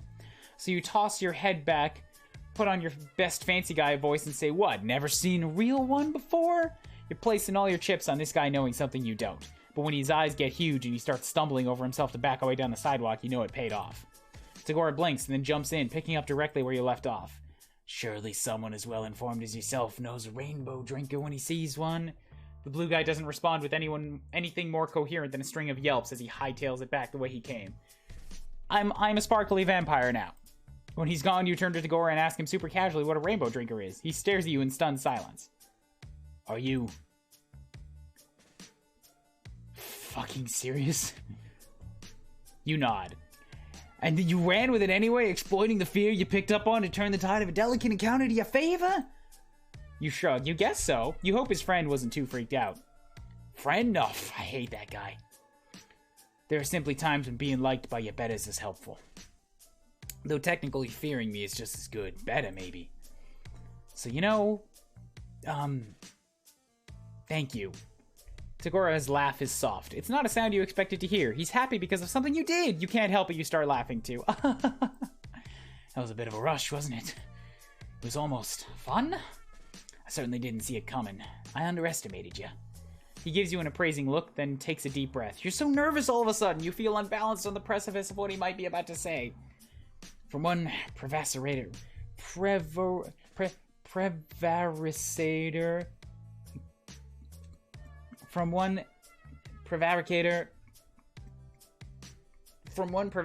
to another, I will let you in on something.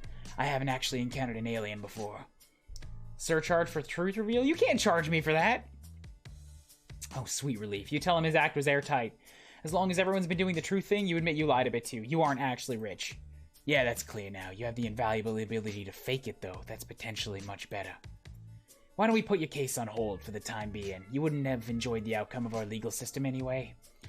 Preemptive interest on held suit. We can find an alternate means of working off your debt. I think we may make a better team than I previously anticipated. With our wits combined, we can tackle bigger and better things than traffic injuries. He flexes his hand at his side, then in one swift and decisive moment, he extends it out to you. On his face is something to an honest-to-God, real-ass smile.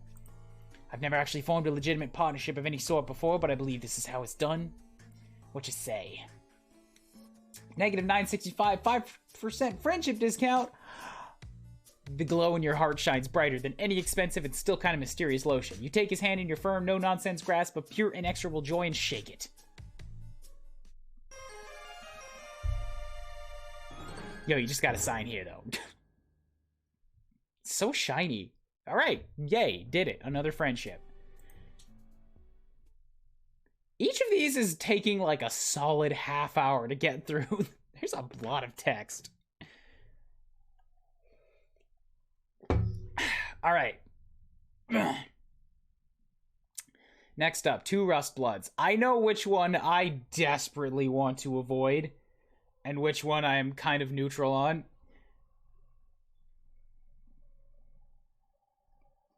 Ugh.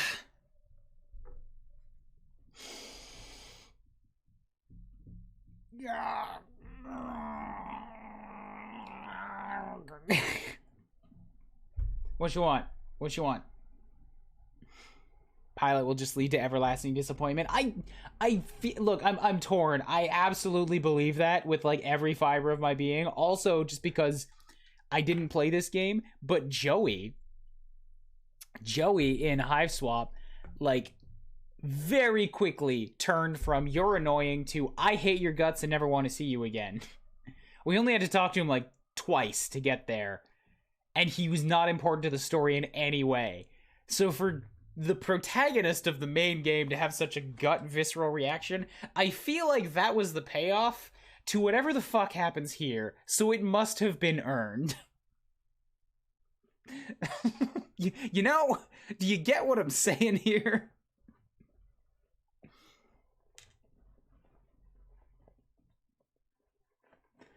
Is Waifu Man an option? I don't know who you're talking about, Calvin.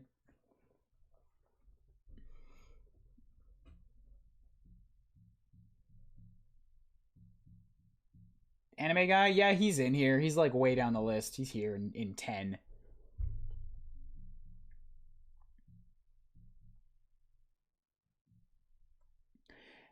Green, we're not talking dumb. All right, you know what? I'm gonna do this. I'm gonna do this now, and this is because you paid for me to do this Hiveswap. You gave me the sub, all right? And now this is on your head. You need to experience just how awful this is gonna be. I'm gonna make you regret it by overloading you with it, like a terrible parent who makes their smoking teen smoke an entire carton as punishment. You get this now. This is your fault.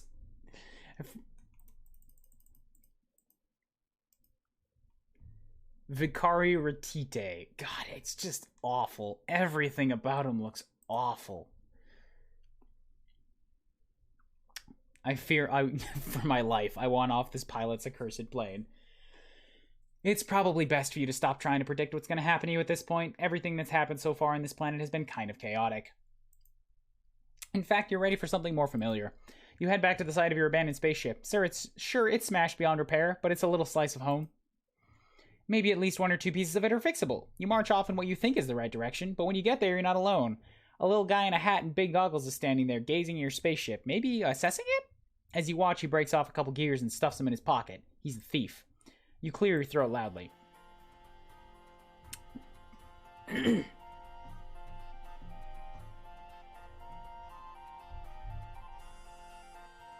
You get the fuck out of here. You get the fuck out of here with this music that reminds me of Super Mario RPG Marymore. You don't get that nostalgic connection.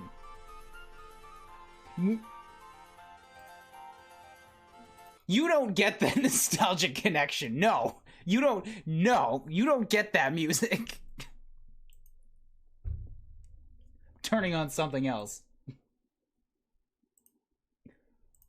I will not let that be tainted. Let that feeling be tainted by whatever the fuck this guy's gonna do.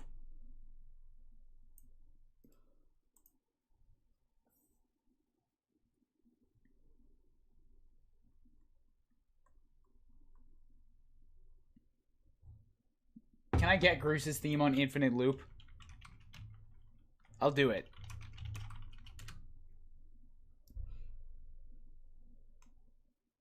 "30-minute extended." Okay, here we go.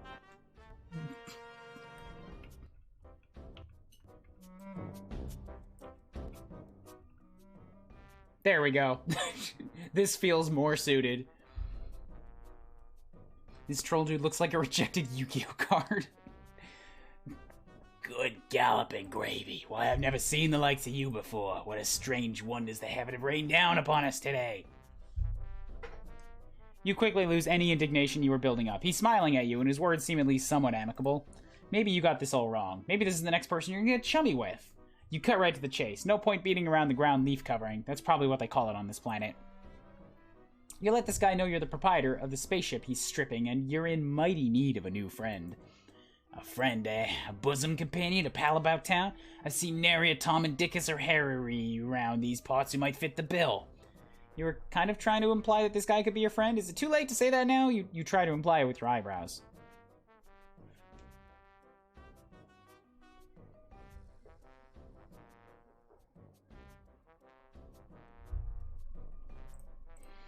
"As for me, day-to-day matters here on Altania interest me not, for I care only about hurtling at great speeds through the boundless expanse of the cosmos. That's right, space is spaceflight that consumes my every waking thought and all my ardor. As in accordance with my duty as a future Alternian Crusader, of course. No oxygen, no wind, a total vacuum, that is the life for me, alright. Flying in space above the atmosphere, not within the realm of gravity's purview, wouldn't have it any other way. I'm trying to do this scratchy voice and I am not gonna be able to keep it up. This sucks. I gotta stream animation later today." Right, you get the feeling you're missing something. This guy seems really defensive about his interest in spaceflight, like maybe he's trying to say something totally different. Whatever it is, his internal conflict clearly takes precedence over your issues. He seems like a great candidate for a friend, despite the fact that his voice sounds like it belongs over a newsreel about World War II. Oh, is he an old-timey newsreely person? I can do that instead. "I have just one query for you, sport, if I may be so bold. Do you also like spaceflight? You yearn to see the moon's shiny above, the clouds whipping by as you chase and tease the imperial western wind, and then also keep going past that up into space?" I'm not so sure about spaceflight. His eyes widen. You see them sparkle? "I see. You're an individual with a more sophisticated palate. A real connoisseur of the buoyant arts you are. Something like you could never be satisfied with the anemic affair traveling through the inky blackness of the galaxies. I believe a jaunt to my hive is in order. Let's get a wiggle on." Let's not? Let's not. The friendly guy takes you into a building where all the rooms seem to be balanced on spindly-looking stilts. The hive soars above you up into the sky. He gestures to a little platform attached to a pulley system like a rudimentary elevator. It brings you into a small dark room. His house is pretty much what you would have guessed. The walls are covered in star maps and pictures of spaceships. You notice that many of them have cheery slogans splashed across them, saying things like, "Explore the galaxies because you're required to fulfill your duties to society, and enlist, travel, make friends, don't get cold." Your new friend doesn't seem too happy as he looks around the place. "Just the hive for a dedicated space enthusiast, isn't it?" You nod. You're not sure what this is leading to, but no one ever went wrong relying on non-specific and plausibly deniable agreement. "Who am I fooling? You've rumbled me, potential new chum. What you see before you is a collage of falsehoods. I'm nothing but an avatar of baloney. In truth, the myriad temptations and desires of space do nothing to tickle my biscuit. The thought of participating in the glorious eternal conquest gives me the screaming memes. My interest lies in something a little lower down." He reaches up and peels back one of the posters. Behind it is another poster, this one showing a view of clouds in the night sky. "Behold, my shame. Truth is, I long to toss and turn within the grasp of Mistress Gravity's sweet fingers. To traverse the sky, can such a thing be? Imagine flying within the confines of Alternia's very atmosphere, defying the very conventions of what we all know to be true. Instead of down, up. Instead of falling, soaring. Can you imagine? Can you see it before you? Could you ever dream of an existence as a flying machine? Tell him airplanes exist. I brought you here to show you my truth. And you treat me in mockery. An airplane? A plane that floats in the air? Flying machines are a serious business. I think you should leave. It just looked more confused than anything. What the fuck happened there?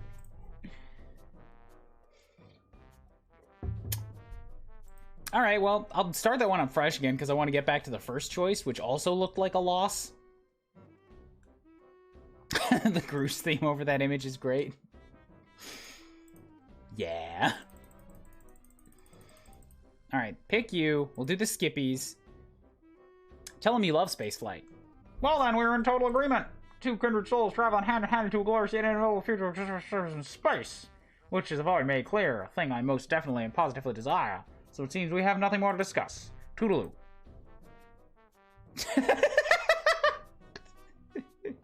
Even more confused and immediate. Airplanes, in person, airplanes exist. Vicari has a mental breakdown.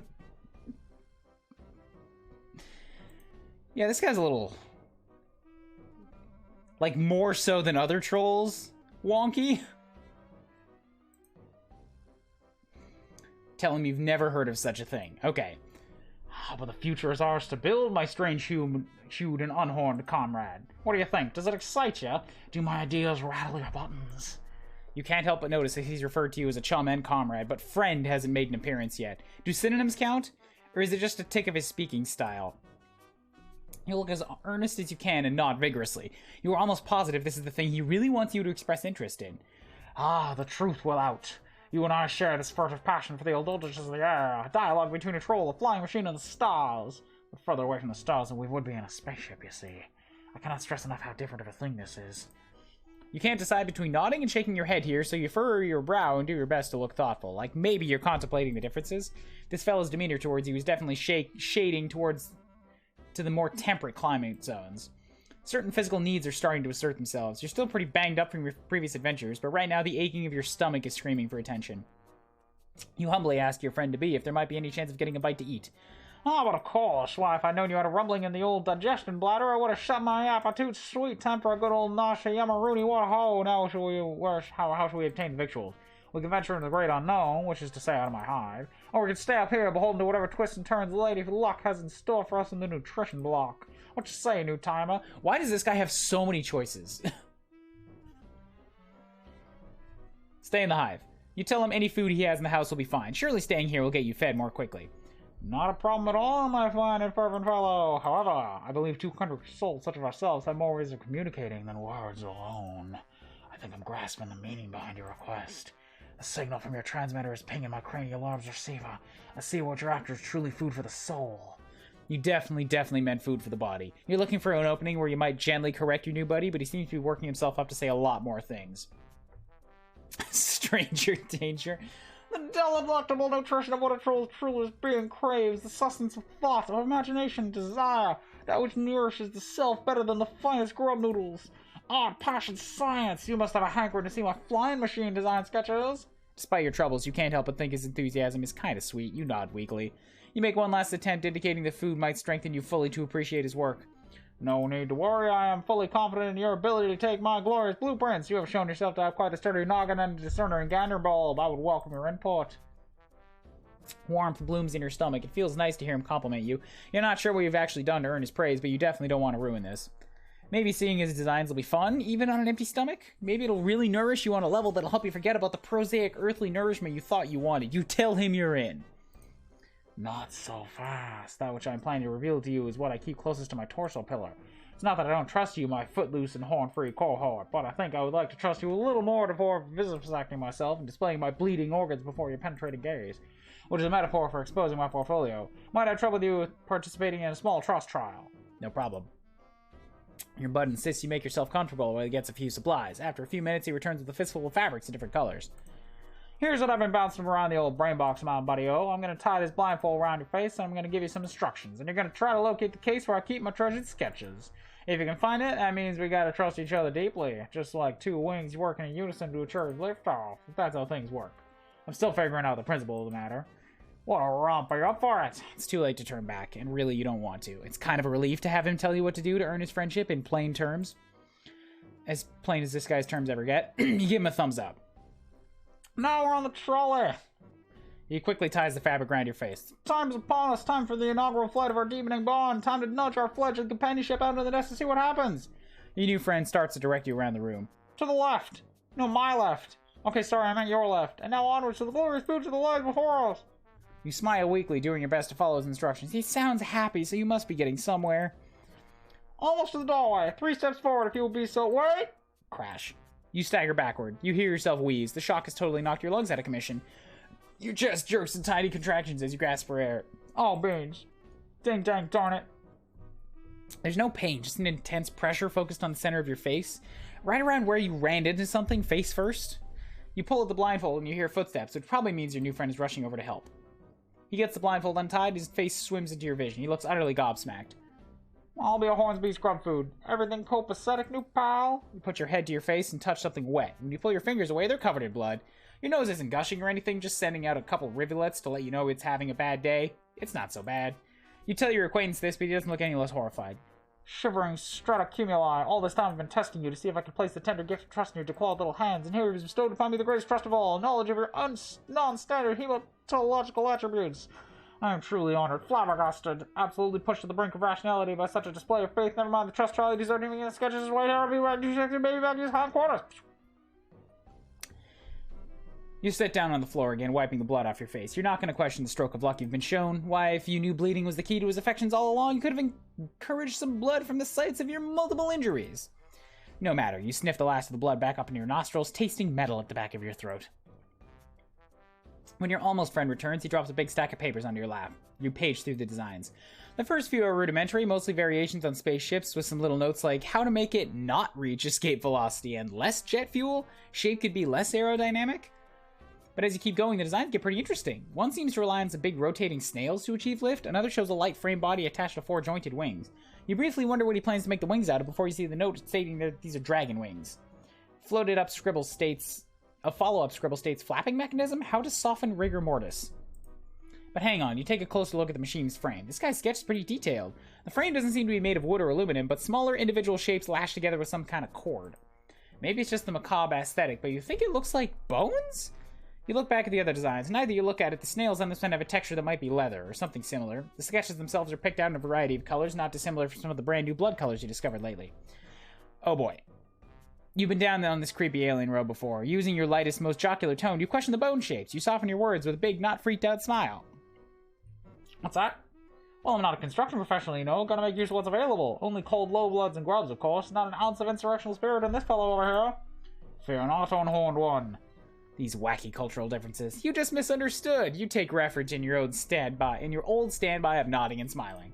It's none of your business what body parts this fellow uses or doesn't use to make his Wright Brothers transformative fan works. Friends aren't for judging people's uses of corpses as construction materials anyway.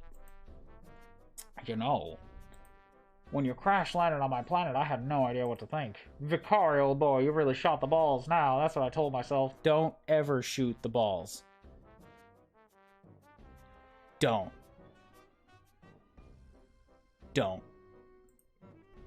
Telling an alien about your flying dreams? That's ruffled the kitty, no doubt, but now you're here and having a looky-loo at my sketches. I'm thinking it might have been right for us to meet all along. Perhaps the work of a capricious man of destiny. Surely he's about to say that you are friends. You can almost taste those sweet friendship-affirming syllables coming from his mouth. You are just seconds away from the coveted F-word. Are you? Maybe you've misconstrued everything. You look back down at the sketches. Bones in this one, bones in that one. He says these bones call for the bones of aliens like him, at least if you understood correctly. But they don't really look different from, well, the bones you're familiar with. Your own bones. Your body, which has already gone through a lot today and may be kind of in a harvestable condition if one were so inclined. You clear your throat. Haha, you say. He's not in the market for these materials. Like, Right now? Like, right now? The friendly guy doesn't understand your question. You're not going to push it, but you do risk a quick glance at yourself, then back at him, then back at yourself, just to see if he's checking the stuff out, so to speak. When you look back at him, he looks aghast. Oops. Heavens to biscuits, is that what you think of me? You think I'm the type to start taking people's body parts all higgledy-piggledy? As if there aren't plenty of thoughtlessly discarded rib cages to work with? If that's the type of gent you're looking for in those parts, I'm afraid I'm not the type of aggressive heartthrob you're after. We can't be all macho, bloodthirsty, romantic hero types, ready to whip out our August-harvesting tools at a moment's notice. I thought we could be friends, but now I see you're looking for something different. My apologies. I think it's best if you go. You want to correct the misunderstanding, but you're not really sure what the misunderstanding is? This guy doesn't seem to be in any mood for friendship right now. You hang your head. Looks like this was all just a big waste of time. Misunderstood. You get out of here. You leave my sketches with me. Every ending with this guy is just like, what the fuck just happened? I don't get it.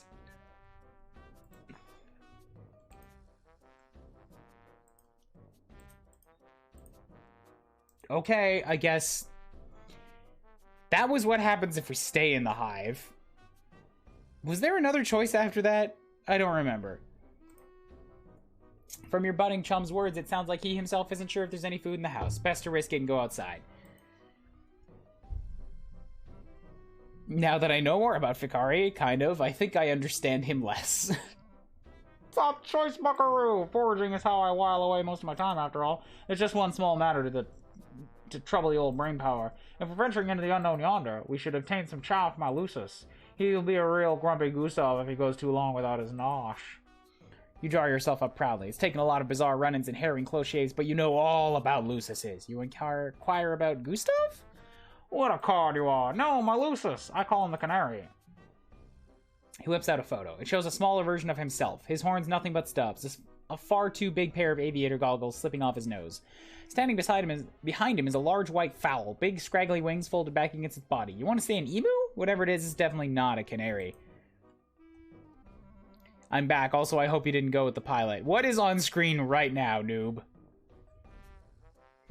Its beak touches the top of your pal's head with something that might count as affection.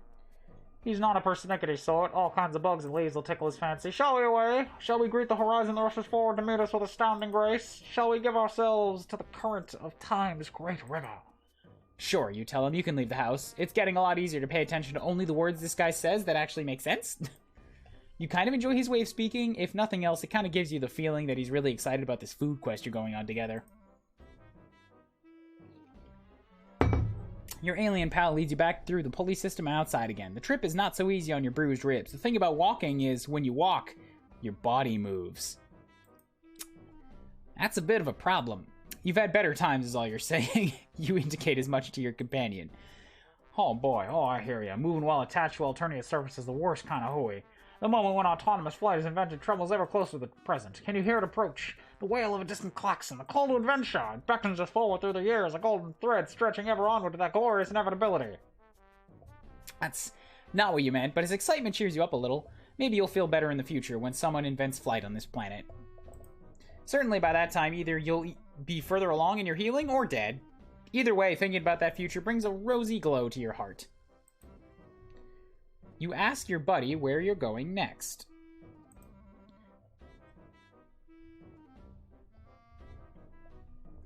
The world is our bivalvular sea critter. We'll go wherever the wind calls our names. Great. But if it's a short-term answer you're inquiring after, there's a specific plant the canary likes to eat. It's got white petals and leaves as red as a troll's most lurid desires. Could you give a holler if your bulb falls on some of that persuasion? You agree to keep an eye out. You continue trudging along beside him, wincing whenever your steps jolt your injuries. Maybe a little conversation will help distract you. You ask your new friend what got him so interested in flying in the first place. What could be better? Up there, free of worldly concerns. The wind in your face, the horizon at your back. Shining, glittering splendor. Seeing the continent spread out below you. Finally feeling that your personal aesthetic is appropriate for the given circumstance. You chew over this one for a minute or two. It seems like what really makes this guy tick is the travel and adventure thing. Or maybe that's just what it's just getting from his general demeanor and pretty much everything he said. Maybe that's just what you're getting from his general demeanor and pretty much everything he said up until now. You're nervous to bring up anything that might make him dislike you, but in the interest of bonding, you forge ahead. Aren't there, you say with apprehension, maybe some similarities between flying and space travel? Like maybe being in a spaceship could satisfy some of these urges? What? There may be some superficial similarities to trick the common troll, but in essence, the blood pusher and soul of each is different as night and day, as mountain and a ditch, as star and a mud puddle. Don't get the fellow wrong, space travel's fine. It's the only way to satisfy our bloodthirsty and nearly immortal overlords, and I look forward to such a time when I can be of service in the eternal millstone grind of intergalactic conquest. But it's missing a punch, the pizzazz, the kaboom, the trunk beast honk of it all. Just as you feared, you'd stepped in it now. You're struggling for a response when out of the corner of your eye you spot a cluster of white flowers. Relieved, you point them out to your companion who races over to gather them. Please stop talking about trunks. When he holds one up, you can see it has blue leaves. Your shoulders droop. Seems like all you're doing is disappointing your buddy, who has been so nice to you, or at least that's what you think you've read between the lines of his confused speaking style. Fear not, my smooth-headed compatriot. These are not the loosest rations we sought, but this plant is people chow. What I mean to say is, we can eat it. Since we are people, it's food for people, not food made of people. To be clear. He comes back with a fistful of the flowers and hands you one of the blue leaves.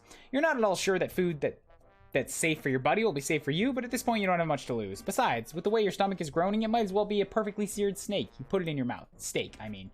Chewing on the leaf, you feel even more affectionate toward the guy than before. You were worried this trip was just turning into an excuse for him to run some kind of household errand, but he really did find you something to eat. You were desperate to find some way to show him that you understand his interests. You want to connect with him on a deep soul level. Anything to get him to look at you with that treasure glow of friendship in his eyes that you can't see. Whenever he mentions space travel, he talks about how it is something he has to do, some kind of necessary obligation. So maybe there's a reason he's fixated on an activity that's kind of similar, but just a little different? Maybe he doesn't want to do the required thing, the space conquest, but he doesn't have it in him to rebel entirely all the way. Maybe airplane flight or whatever similar thing he's envisioning is a compromise between what he has to do and what he wants to do. A balance, like all must find, in order to live as an individual in a society that shapes one's desires from birth. You cautiously open your mouth. Heart pounding, you venture to ask your pal if he... Well, maybe if he would rather not satisfy the demands of his bloodthirsty overlords? If maybe a part of him wants to get into the flying machine and, well, leave? For real? That's... He seems taken aback. Maybe you should never have said it. What a huge mistake. You've probably pushed his friendship out of your reach for good now. Panicking, you point to the side, yelling that you see a big field of white flowers in that direction. Your potential friend leaps to action, seemingly also glad to be given a reason not to answer this question. He races forward in the direction you indicated. And falls off a cliff? While walking, you unwittingly came close to the edge of a large cliff, which your companion has now disappeared over. Yeah, that happened. You race to the side, your stomach flooding with fear. This is absolutely the opposite of what you wanted. You look down in horror. Your friend now looks approximately how you felt when you first crash landed on this dark planet. He's conscious, his face frozen in shock, but one leg is twisted underneath him in a nasty way. You may not be familiar with his alien anatomy, but you're almost positive it shouldn't look like that. You call out to him in distress, and sure he's going to castigate you for your mistake. The strangeness of his language won't make it hurt any less to lose this guy's trust forever. What ho! Kalu, kare! His voice floats up from the ground, weak but somewhat jovial? It's possible he's not angry? How joyous happening! Delight for the body and spirit! Didn't you see? Did you, being absolved, what happened before your very visage? I flew, soared through the air, just for a moment, but it happened. An ecstasy like none I've ever known. You hesitate. Is it really possible he could be taking this so well? That maybe your big fuck-up was a step in the right direction after all? It's definitely a little worrying to hear him celebrate a dangerous fall, but none of that matters if he could secure his friendship at last. My strange associate, come on down here. We'll celebrate in grand fashion this eve. How did you know that a brief sojourn through unfettered air would bring me such joy? You're a fine fellow and truly, truly superb friend. Your heart lifts with joy. He said it! Of course, you now have to find some way to climb down a cliff with your messed up ribs, not to mention figuring out how to transport someone with a broken leg back to the house.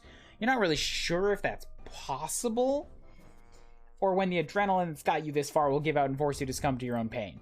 But with a night full of difficulties ahead of you, you couldn't ask for a better bum than knowing you'll face them hand in hand with your friend, assuming you didn't hurt his hands as well. No matter, you did it! Victory!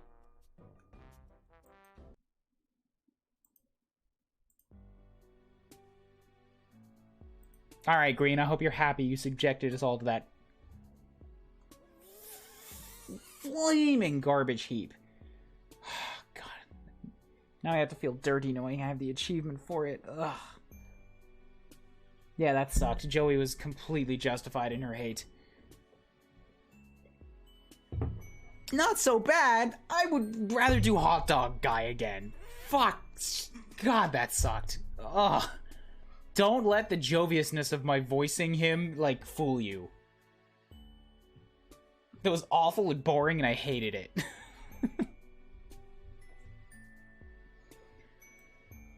It's right at the 2-hour mark. One more? One more?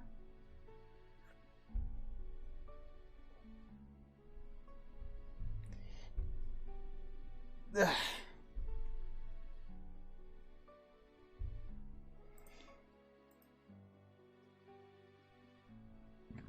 Excuse me. We could go back and do Skilla, the southern lady, or we could skip forward and do somebody completely out of order. Not Lonk. Lonk is at the end. Lonk must be saved.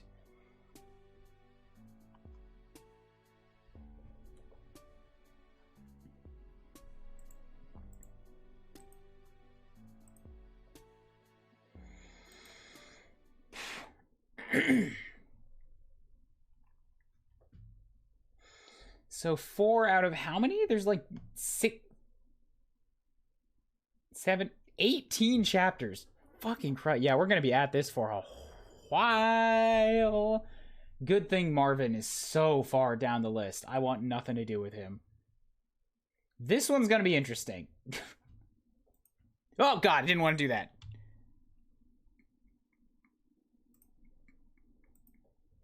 Chapter 17 is like badass bitches.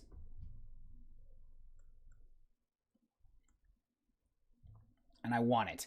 I want to get here. Also, Lonk is nearby.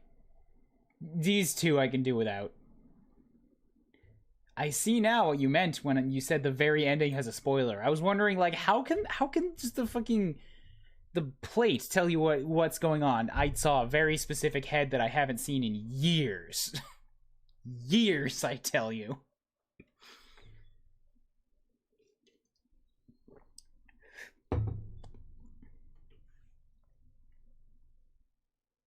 At least L-Word is coming in the not too far future. And then Court Girl. She's pretty fun. As much as I hate the clowns, I'm interested in seeing what the whole story is for older murderous clown. That one we can fucking skip. That one, oh yay! This one that we got killed in the trial. She's back. I like her glasses. No, thanks. That one's gonna suck. Neutral to +1 at best.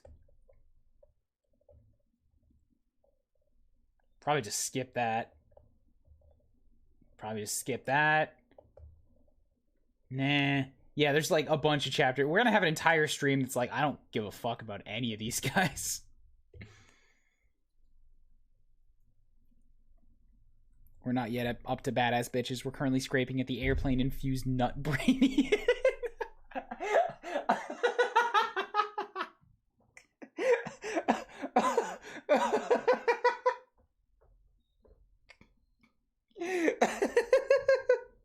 I love it.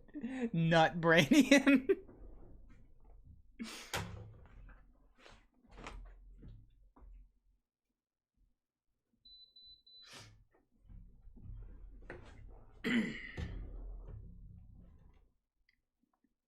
Alright, fine. Southern Lady it is.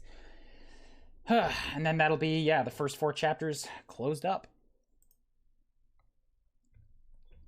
Putting one foot in front of the other, you continue on. I've already got that. Skilla Korega. She probably will have a lot of heart. As dawn approaches, you find yourself heading out of the big city and into the rustic outskirts. Man, the sun sure is bright on this planet. It's rising over the crest of the distant hills, a huge fiery ball. The later it gets, the bigger and bigger it grows, way bigger than you've ever seen the sun on Earth. What's that smell? Could it be your flesh beginning to sizzle? Fantastic, you love the country. I know this music. I have heard this exact music before. Like, what is this? What is this? Maybe I've heard this in Homestuck before, but I know I've heard it.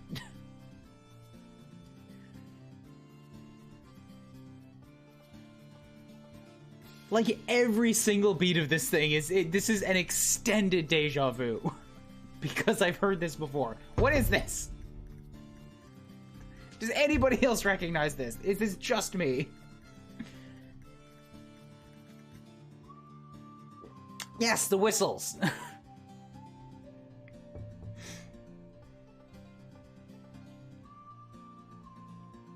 Ugh. Everything else has to stop. This is gonna drive me nuts.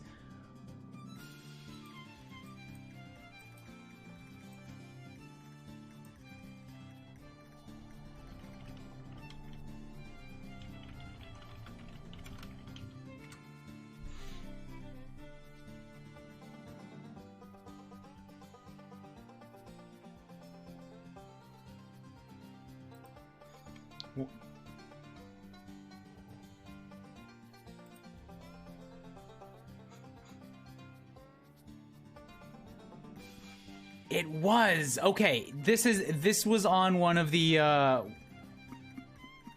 Homestuck music albums, and this album was released in 2012. That's why I've heard it before.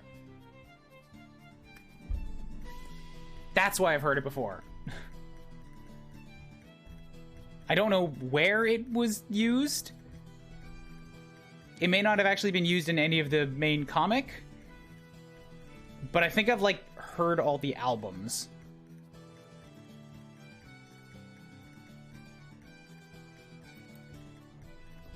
Okay. No wonder the nightlife seems so active on Alternia. They're all nocturnal to avoid brutal daily roasting.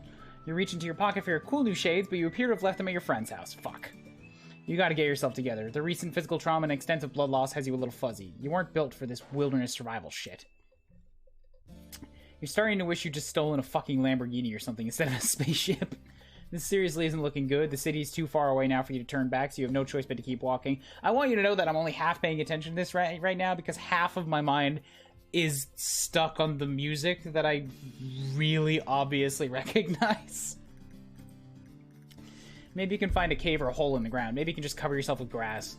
You wish that someone had mentioned the Death Sun in between offering you alien meat products and calling you their muse.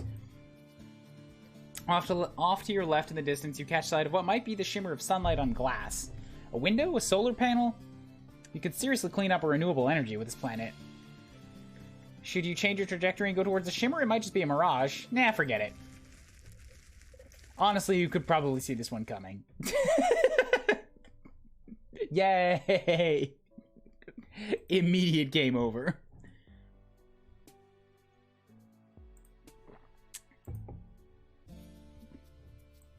Go towards the shimmer. You turn your aching, stinging meat sack towards the distant, promising sparkle of safety and succor. You focus on just staying upright, one step at a time. Just keep swimming or whatever. God, this sun, though. You need SPF 5 million for this nonsense.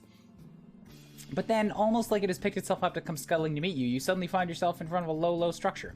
You let out a yelp of anguish, pounding on the door. At least you hope it's the door. Oh god. Oh shit, it's so bright. What in the world? The door opens and you fall inside with one of the most pathetic whimpers of your career.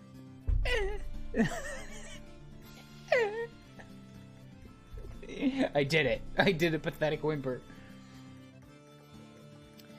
Blessed darkness closes in on you. From right beside you comes a snuffling yip.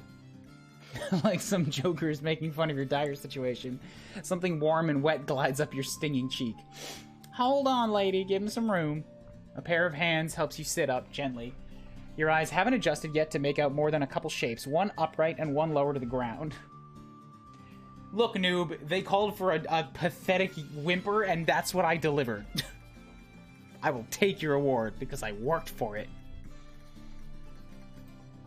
What were you doing out there? Can you stand? Strong arms pull you to your feet. You wonder if everyone on this planet is strong, or if you're just extremely flimsy. They guide you to a chair at the end of a long table. Stutteringly, you begin to explain yourself, that you are an injured, exhaustible traveler who is ravenous for pals. Well, bless your heart. But hold on a tick. Dinner's about to burn. Now that your rescuer mentioned it, you do smell something. It smells amazing. Funny you should just blunder in here like that. I was just saying it wasn't a lady. It's been so long since we've had any sort of guests who weren't Imperial drones or out to rob us. You rub at your watering, slowly clearing eyes, and when you look back up, your rescuers finally come into focus. She's tall. Taller than anyone else you've met here, you think. And maybe a little older? Not that you're an expert in troll psychology. She just has an air of knowledgeable competence. She's wearing a fringed jacket and holding up a plate. There you go. Your oculars feeling any better? By my name's Skilla. Pleasure to meet you. And this here's lady. Oh, it was pleasant until I noticed the glowing demon eyes.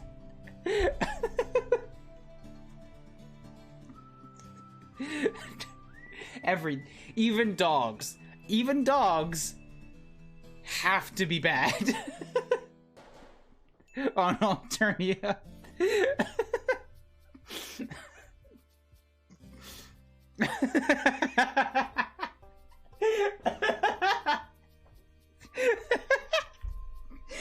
There's something really unsettling about looking it in the eyes.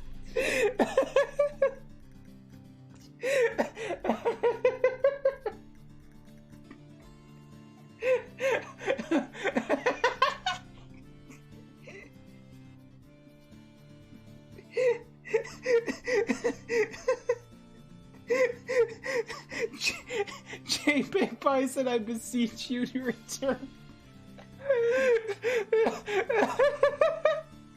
Oh, my stomach hurts.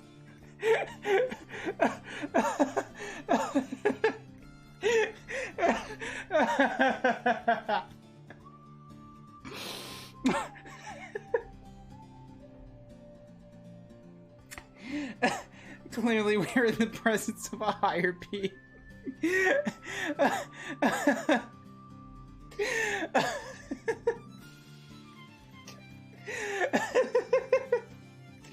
Ooh.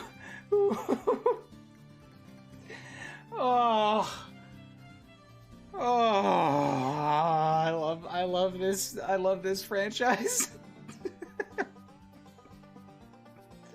Nothing else can get away. No, not get away with. Nothing else has interwoven shitty JPEG and like just spirited half-assery in such a way as Homestuck has.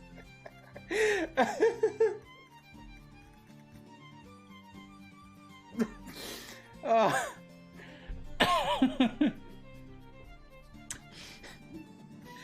Shitty is an art form in this universe.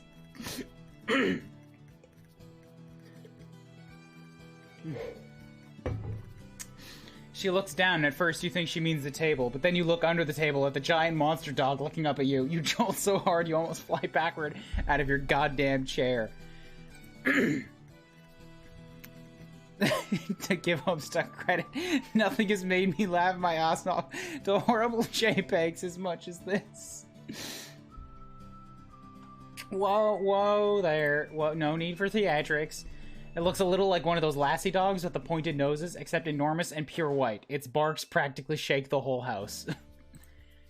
Hey there, lady. No need to be rude. They've clearly had one hell of a time and they don't look dangerous. Just really peculiar. Besides, if they try anything, you and me can take them. Skilla puts her hands on her hips, staring you down with thunderous yellow eyes. Right? No funny business, you hear? You swallow and nod, trying to look unthreatening and obliging, ready for anything. For instance, friendship. You're so ready for that. Skilla sets down the plate she's holding. Here, have a grub cake. There's plenty. That sounds gross as hell, but what's sitting on the plate looks and smells exactly like a normal pancake, golden brown and crispy at the edges. There's boiled tree blood, too, if you like. Also churned dairy product. Okay. Tree blood is syrup. She puts down a carafe of syrup and a dish of butter. Man, everything here has really weird names. Skilla pours out a cup of some very familiar-smelling liquid. Brown bean juice, you guess. Skilla raises an eyebrow. No, that's just coffee. Look, I totally know funny business. She sits down next to you. You're lucky you were only out in the light of dawn. Nobody wants to be out in direct Alternian sunlight besides Jade Bloods. And no offense, but you certainly ain't any Jade Blood that I've ever seen. At first I thought you're some sort of mutated Lucis because you don't have horns and you're grunting and yipping up a storm back there. But you're an alien, right? Don't worry, I won't call the drones. I best get used to being around aliens anyway, seeing as how I'm going to be seeing a whole mess of y'all come next sweep. Oh, that's why she's big. Because she's 1 year away from getting conscripted. She laughs nervously. You aren't sure what she's talking about. Do you even need to specify that anymore? It's just natural law at this point. Gravity, the conservation of energy, you don't know what the fuck is going on. Oh, gravity, the conservation of energy, and you don't know what the fuck is going on. That's the universal constant. Lady, do you mind drawing a bath for our guests? No offense, but you smell like you could use one. You can't argue with that. You offer a cautious smile. God, she seems so nice and caring, but you've been burned before and cut and generally, like, kicked around a lot by fate. It's a tough world out there, but you want to trust Skilla. Lady takes a bucket in her muzzle and runs out into the yard, getting up on her hind legs and batting at the door latch to open it. It's adorable. The sun is high enough now that the whole landscape outside is washed in white. Oh god, the dog! Oh, it's sweet of you to worry. Lucy are fine to go out in a little while in the daylight. Their coats reflect light or something to that effect. I don't really know how it works. I ain't exactly known for my scientific acumen. You tell her she seems pretty smart from where you're standing. As cynical as you are becoming, you can't just... As cynical as you are becoming, you just can't help trying to be her friend. She's so nice and, wow, really pretty. This is actually, like, a pretty good character portrait art. I like the silhouette of, like, hands on hips with different expressions changing, because it's not necessarily confrontational. It's just kind of, like... Strong isn't necessarily the right word. It's a little bit too simple, but it's, like, it's sturdy. Like, it's a strong silhouette. It's a strong pose. And the big, billowy black hair behind it helps a lot. Not that it's a requirement for friendship, of course, but your retinas would have to be way more scalded than they are to not notice that, how pretty she is. That's nice of you to say. But it wouldn't really matter if I was a bona fide genius. Someone in my caste never hoped to rise up in the ranks. Wow, she got haggard quick. She even got, like, scuffs on her lower chin just from sighing. Best I can hope for is hauling crates on some cargo vessel. Ranks? Cargo vessel? You swallow your bite of grub cake, ready to ask if she's thinking about joining the military, but just then a swell of noise erupts from outside the house. Shouts, crashes, and Lady's frantic barks. Skilla gasps and launches herself out of her chair, knocking over the carafe of syrup. It oozes across the table in a sticky wave. Oh no, oh not now. What the hell is going on? Is it the aliens? Is it the Majora's Mask aliens? Bandits! Goddamn Lucis thieves! You don't get the chance to ask anything before Skilla careens towards the door, throwing up an arm as blazing white light pours in. Oh god, she's gonna go outside and burn up. She isn't thinking straight. You gotta do something. I don't know what is more likely to... This isn't obvious. What will lead towards the game over and what will lead towards the good. Somebody in chat pick. Very few of the choices are actually so obvious. Because, you know, as we've seen, we can careen off for 10 minutes down some completely unrelated path before it just decides, fuck you, you lose.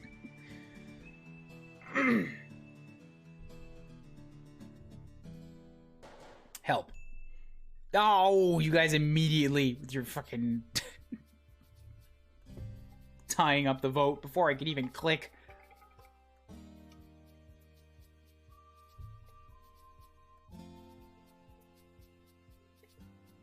Oh, maybe that's why this thing fell out. Yeah, this... Wow, this is... This lid has seen better days. Alright, well, Stop is on top of the list, so I'll do that. Skill is bigger than you, and she has the strength of both desperation and a superior genome, so you don't feel great about your chances. Well, you have to try. Skill is too upset to be careful. You have to stop her from hurting herself. You stumbled into her house all gross and pathetic and alien, and she didn't turn you away. She gave you pancakes, for Christ's sake. Grub cakes, whatever. And it isn't just the sun. From the number of voices, there's got to be 20 people out there. She doesn't stand a chance. You run up behind her and hook your arms under hers, hauling her back by the armpits. She struggles, jabbing her elbow into your aching ribs. Oh, wow, actual, like, sprite animation. Well, it's just transforming, but it's something. Let me go! You don't understand, I'll take her. Lady! You grimly hold on, going limp and using gravity and your own dead weight to pull her down to the floor. Through wheezing breaths, you tell her she can't go out there. Didn't she just tell you that you'd never survived if it had been any later than dawn?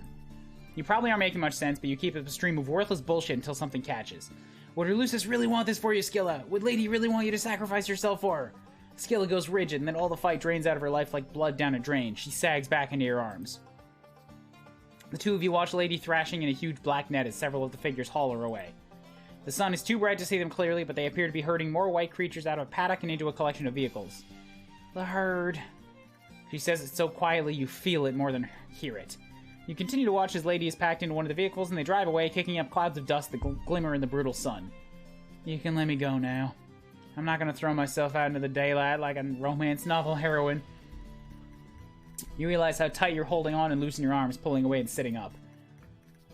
Skilla's cheeks are wet with tears, but she quickly shakes her hair into her face to hide it. That makes your heart hurt.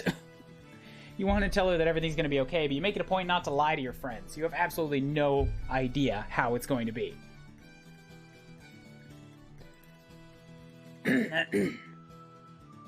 And before you can say anything at all, she gets up and disappears through a door and further into the house. You only one option, give her some space. You decide to mind your own business. Well, you do try the door, but it's locked. Best to keep occupied and do what you can for her. First, you shut the door to keep that sweltering heat and blinding light out. Then you tidy up the kitchen a little. Everything here is oddly textured and colored. The shape's unusually organic. Some of it is worryingly scuttling and alive. You do your best. You mop up the syrup and straighten out the chairs.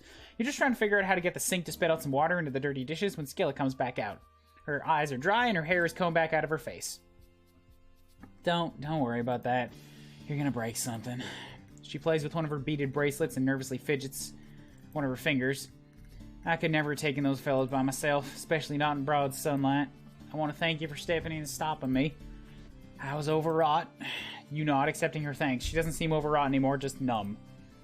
This is actually a legitimately terrible situation. Not even in a dumb, zany way like all the other horse shit that's happened to you recently. You wonder who those guys even were. Lucis thieves. They've come before, but always at night and never in such large numbers. So Lady and me could always take them. I never expected anything like this. For them to come out in force like this in the middle of the day? She sits down at the table, putting her elbow in a patch of syrup that you missed. The one patch on the whole table. You offer her the dishcloth and notice several little discolored patches on her arm. It looks like she got burned just from having her arm out the door for like a minute and a half. You're really glad you didn't let her go out there. New game. How dare you do this to me? You gave me the legit option. Pfft. You've endured a lot of heinous shit in your short span on this planet. Injuries and lots of added insults to those injuries. But the time you spend with Skilla waiting for the sun to go down is some of the worst and most hopeless. You don't know what to say to help her. You aren't actually her friend. You aren't even the same species. The Troll-Lucis relationship is a little confusing, but they seem to be a combination of some caretaker and pet, more symbiotic than parent and child. Finally, it gets late enough to venture outside, and you follow Skilla out to the empty paddock. There's nothing out here but a broken fence and trampled ground. Lots of kids lose their Luci. It's just part of life. I would have been heading into the ordeals next sweep anyway. I would have never seen her again.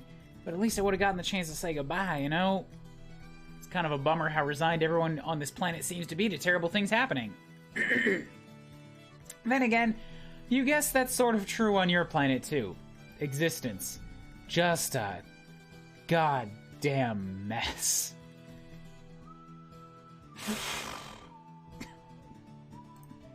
You try and give her the most understanding look you can, just a really good and supportive friend face. You're killing it.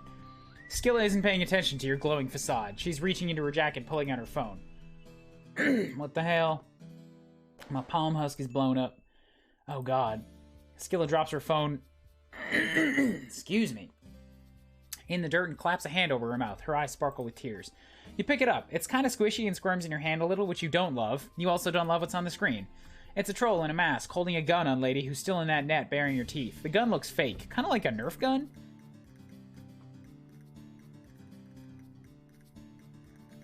You bet it's not a Nerf gun.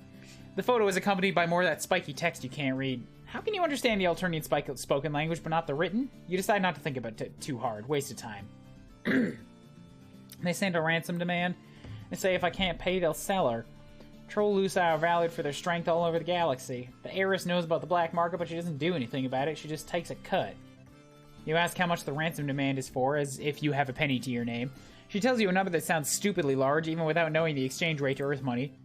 They were just mocking me. They know a bronze blood can't afford this. They just want to force me to fail her one more time. Her voice breaks on a sob. You reach over and put your hand on her arm. She looks at you with big watery eyes, and you brace for her to fall into your arms sobbing. You're actually kind of hoping for it. Not that you're the type to want to profit off another's pain, but you're pretty sure that offering comfort in a time of crisis is a first-class ticket to Friendsville. Haha. You're killing it. Instead, Skilla gives you a hard shove backward. You take 2 stumbling steps and fall on your ass. Something squishes underneath you. A cowpat or something alive? Maybe it's another grub. You aren't sure which you prefer, honestly. It's alright. I didn't actually push you that hard. Your species just seems, pretty flimsy. I don't want sympathy right now. Especially not from you. She stands framed between the 2 moons.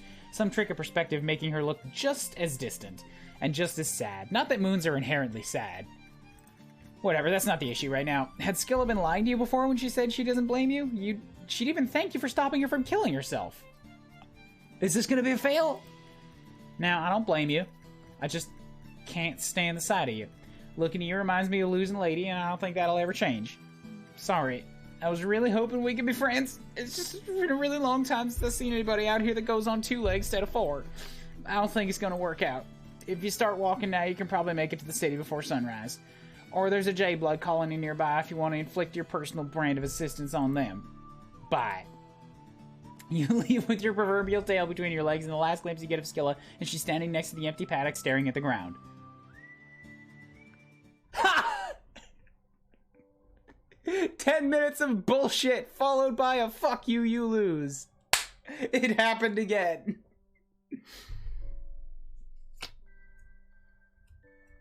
Our story so far. Bronya, you became a foster parent. Tagora, capitalistic man somewhat learns relationships. Vigara finds a newfound love for broken limbs. Skilla, depression.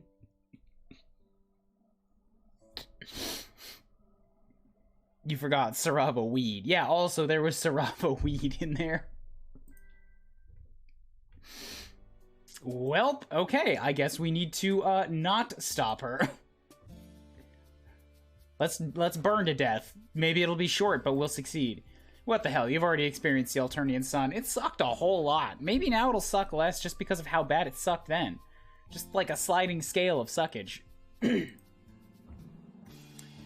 Skilla plunges out into the daylight in the direction of the commotion, and like a big dumb asshole, you barrel out into the blazing hellscape after her. Surprise, it still sucks. You've had sunburns before, but this is ridiculous. This is a fucking monster of a gas giant pointing and laughing at the tiny speck of humanity you represent, trembling before the void. It's a pure assault on all your senses. The light is almost as bad as the heat, and you put up your arms to block the glare, following the dust Skilla kicks up behind her. You doubt your eyes will ever adjust to this fuckery, but you can still see a little better than before. There are about a dozen of them, all trolls, all wearing dark padded outfits that cover their faces. They look halfway between hazmat suits and SWAT uniforms. All of them have big, fake-looking guns that probably aren't fake. In fact, one of them shoots a laser at your face. You duck, and it leaves a blazing heat trail across your cheek. But as all of you is currently burning, it doesn't really break your stride. Skilla throws herself into the fray, letting out a war cry accompanied by the sound of a fist hitting flesh. It's 12 against 2, which, if you remember your fractions right, is not unlike 6 against 1. Except you're definitely lesser than Skilla, so it's more like 9 on 1 and 3 on 1, followed up by maybe 12 on 1. But these guys probably had not been expecting a frontal assault, and they definitely not been expecting a Skilla who was frankly fucking terrifying. She shoves 3 trolls down like dominoes, grabbing up a discarded gun and shooting all 3 while they're on the ground. You've never been in a fight before, a fucking all-out brawl. It's scary, but now here you are in the thick of it, also kind of awesome? Sure, your skin is burning and you could be killed at any moment, but that's just how it goes on this planet. You just gotta get into the swing of things. Take no prisoners. Kill or be killed. Hell yeah! Yeah! You pop one of the bandit trolls in the face. Fuck, that probably hurt your fist more than it hurt the troll, but it does throw them off balance for long enough to Skilla to smash the butt of the gun into the side of their head. Yeah! Hell yeah! She gives you a wild grin. The two of you are beaming at each other while a hostile alien sun tries to boil the liquid away from your eyeballs, and a bunch of bandits try to dognap a giant monster. You love this girl. This is actually pretty fucking awesome. In a friendship way. But still, you love her. You make an awesome team. Another troll comes up behind Skilla and she smashes an elbow into their throat, grabbing them by the front of their uniform and suplexing them onto the dusty ground. Wow. Skilla is just bouncing all over the place. She wails on them with her bare hands. God. She's really hot. Get lady! Oh, right. You stumble over to where the Lucis is thrashing inside a big black net. You don't have any way to cut her free, but she's already doing great on her own, biting through the fibers with her big sharp teeth. You know, I was really hoping that the dog would come up and its eyes would also be glowing like the sun. You hold the net still for her to finish the job, then pull it off so she can join the fray. It's over fast after that. How did they even get Lady in the net in the first place? She's so giant and quick, grabbing trolls in her jaws and shaking them like chew toys. Its eyes should have made the sun look dark. The remaining 5 who are still standing jump into their weird little dune buggies and make tracks. Emphasis on the bug. They look like scuttling little beetles. Skilla chases after them for a few hundred yards, throwing the gun at them and shouting obscenities. Stay away, you hear? Tell the rest of them why you don't ever fuck with a Rusty's ranch. She stands silhouetted against the blazing sun, the dust trails vanishing into the distance. You are awash in heady victory, giggling like a lunatic. Yeah. Before the adrenaline kind of drains you out all at once. You are violently reminded of your fucked up ribs and recent blood loss. The Alternian sun beats down and your arms are already covered in raised patches of red skin. This is a sunburn turned up to 11. Whoa there, are you okay? Skilla's swaying too. A spray of olive green blood covers her cheek. At least the rainbow blood on this planet means you can be sure it isn't hers, but she still looks rough. Kind of how you feel. Lady! Come here, girl! Whoa. You're just gonna sit down. Maybe just take a little break. The pale landscape swoops, going even paler. No, you can't rest here. You'll die, dumbass. I'm not letting anything happen to my new best friend. Game over. That's it. We're done. Friendship. Achievement unlocked. Get up. New best friend? Holy shit, that makes you so happy. You absolutely can't die here. Not when you've made such an amazing friend. Somehow the two of you managed to drag each other across the yard and toward the house. Hive, you're gonna get this lingo down if it kills you.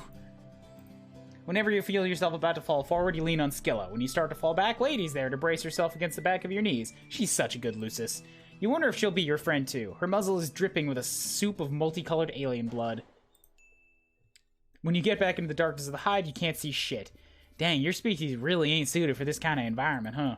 You can't even see in the dark.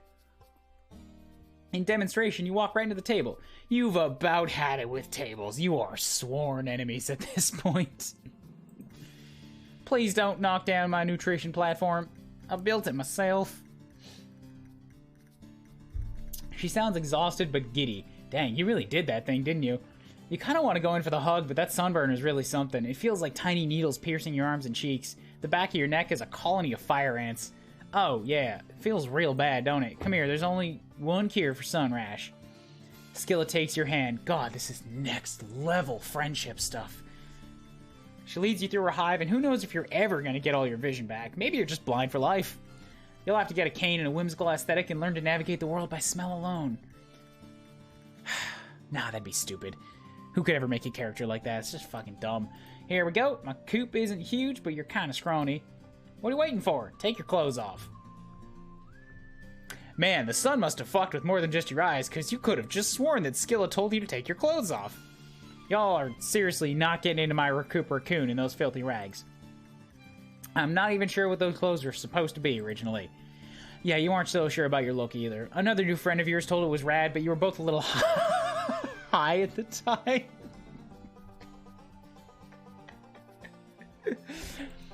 You might be a little high right now. You wonder if sunstroke causes auditory hallucinations. Also, you don't know what a Recupera-kun is. Really?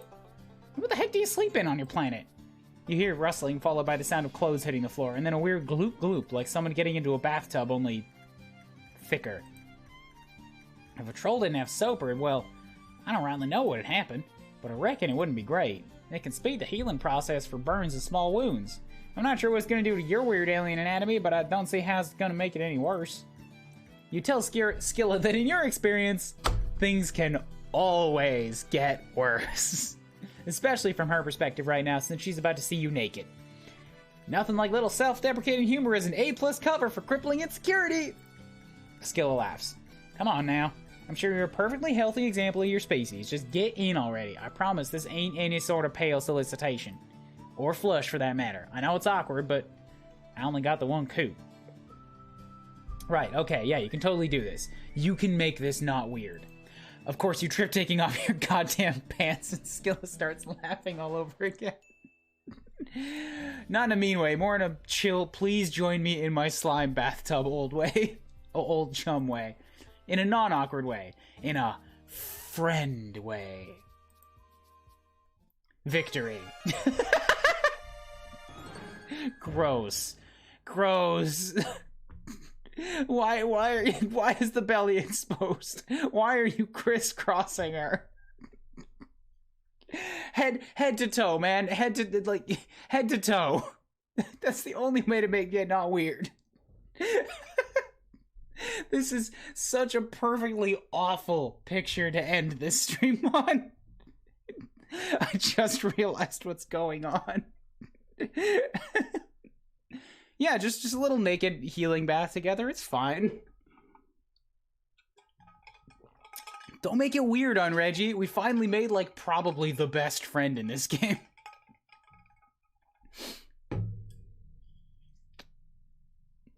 Like, legit, I think Skill is straight up the best friend of what has happened so far. Yeah. Probably the most, like, legitimately tight, awesome friend. Because Arata was really weird about it. And everybody else has been kind of, like, just also weird, but in their own way. There was weird slavery things involved and, like, some awful social influencer bullshit. And whatever that legal thing was, that was, like, a binding partnership. That's all gross. This one is just, like, holy shit. We just almost burned to death and, like, saved something. Let's hop in the revival tub together. Just chill for a while. This is comfortable with nudity level friends. Platonic comfortable with nudity level friends. Hell yeah.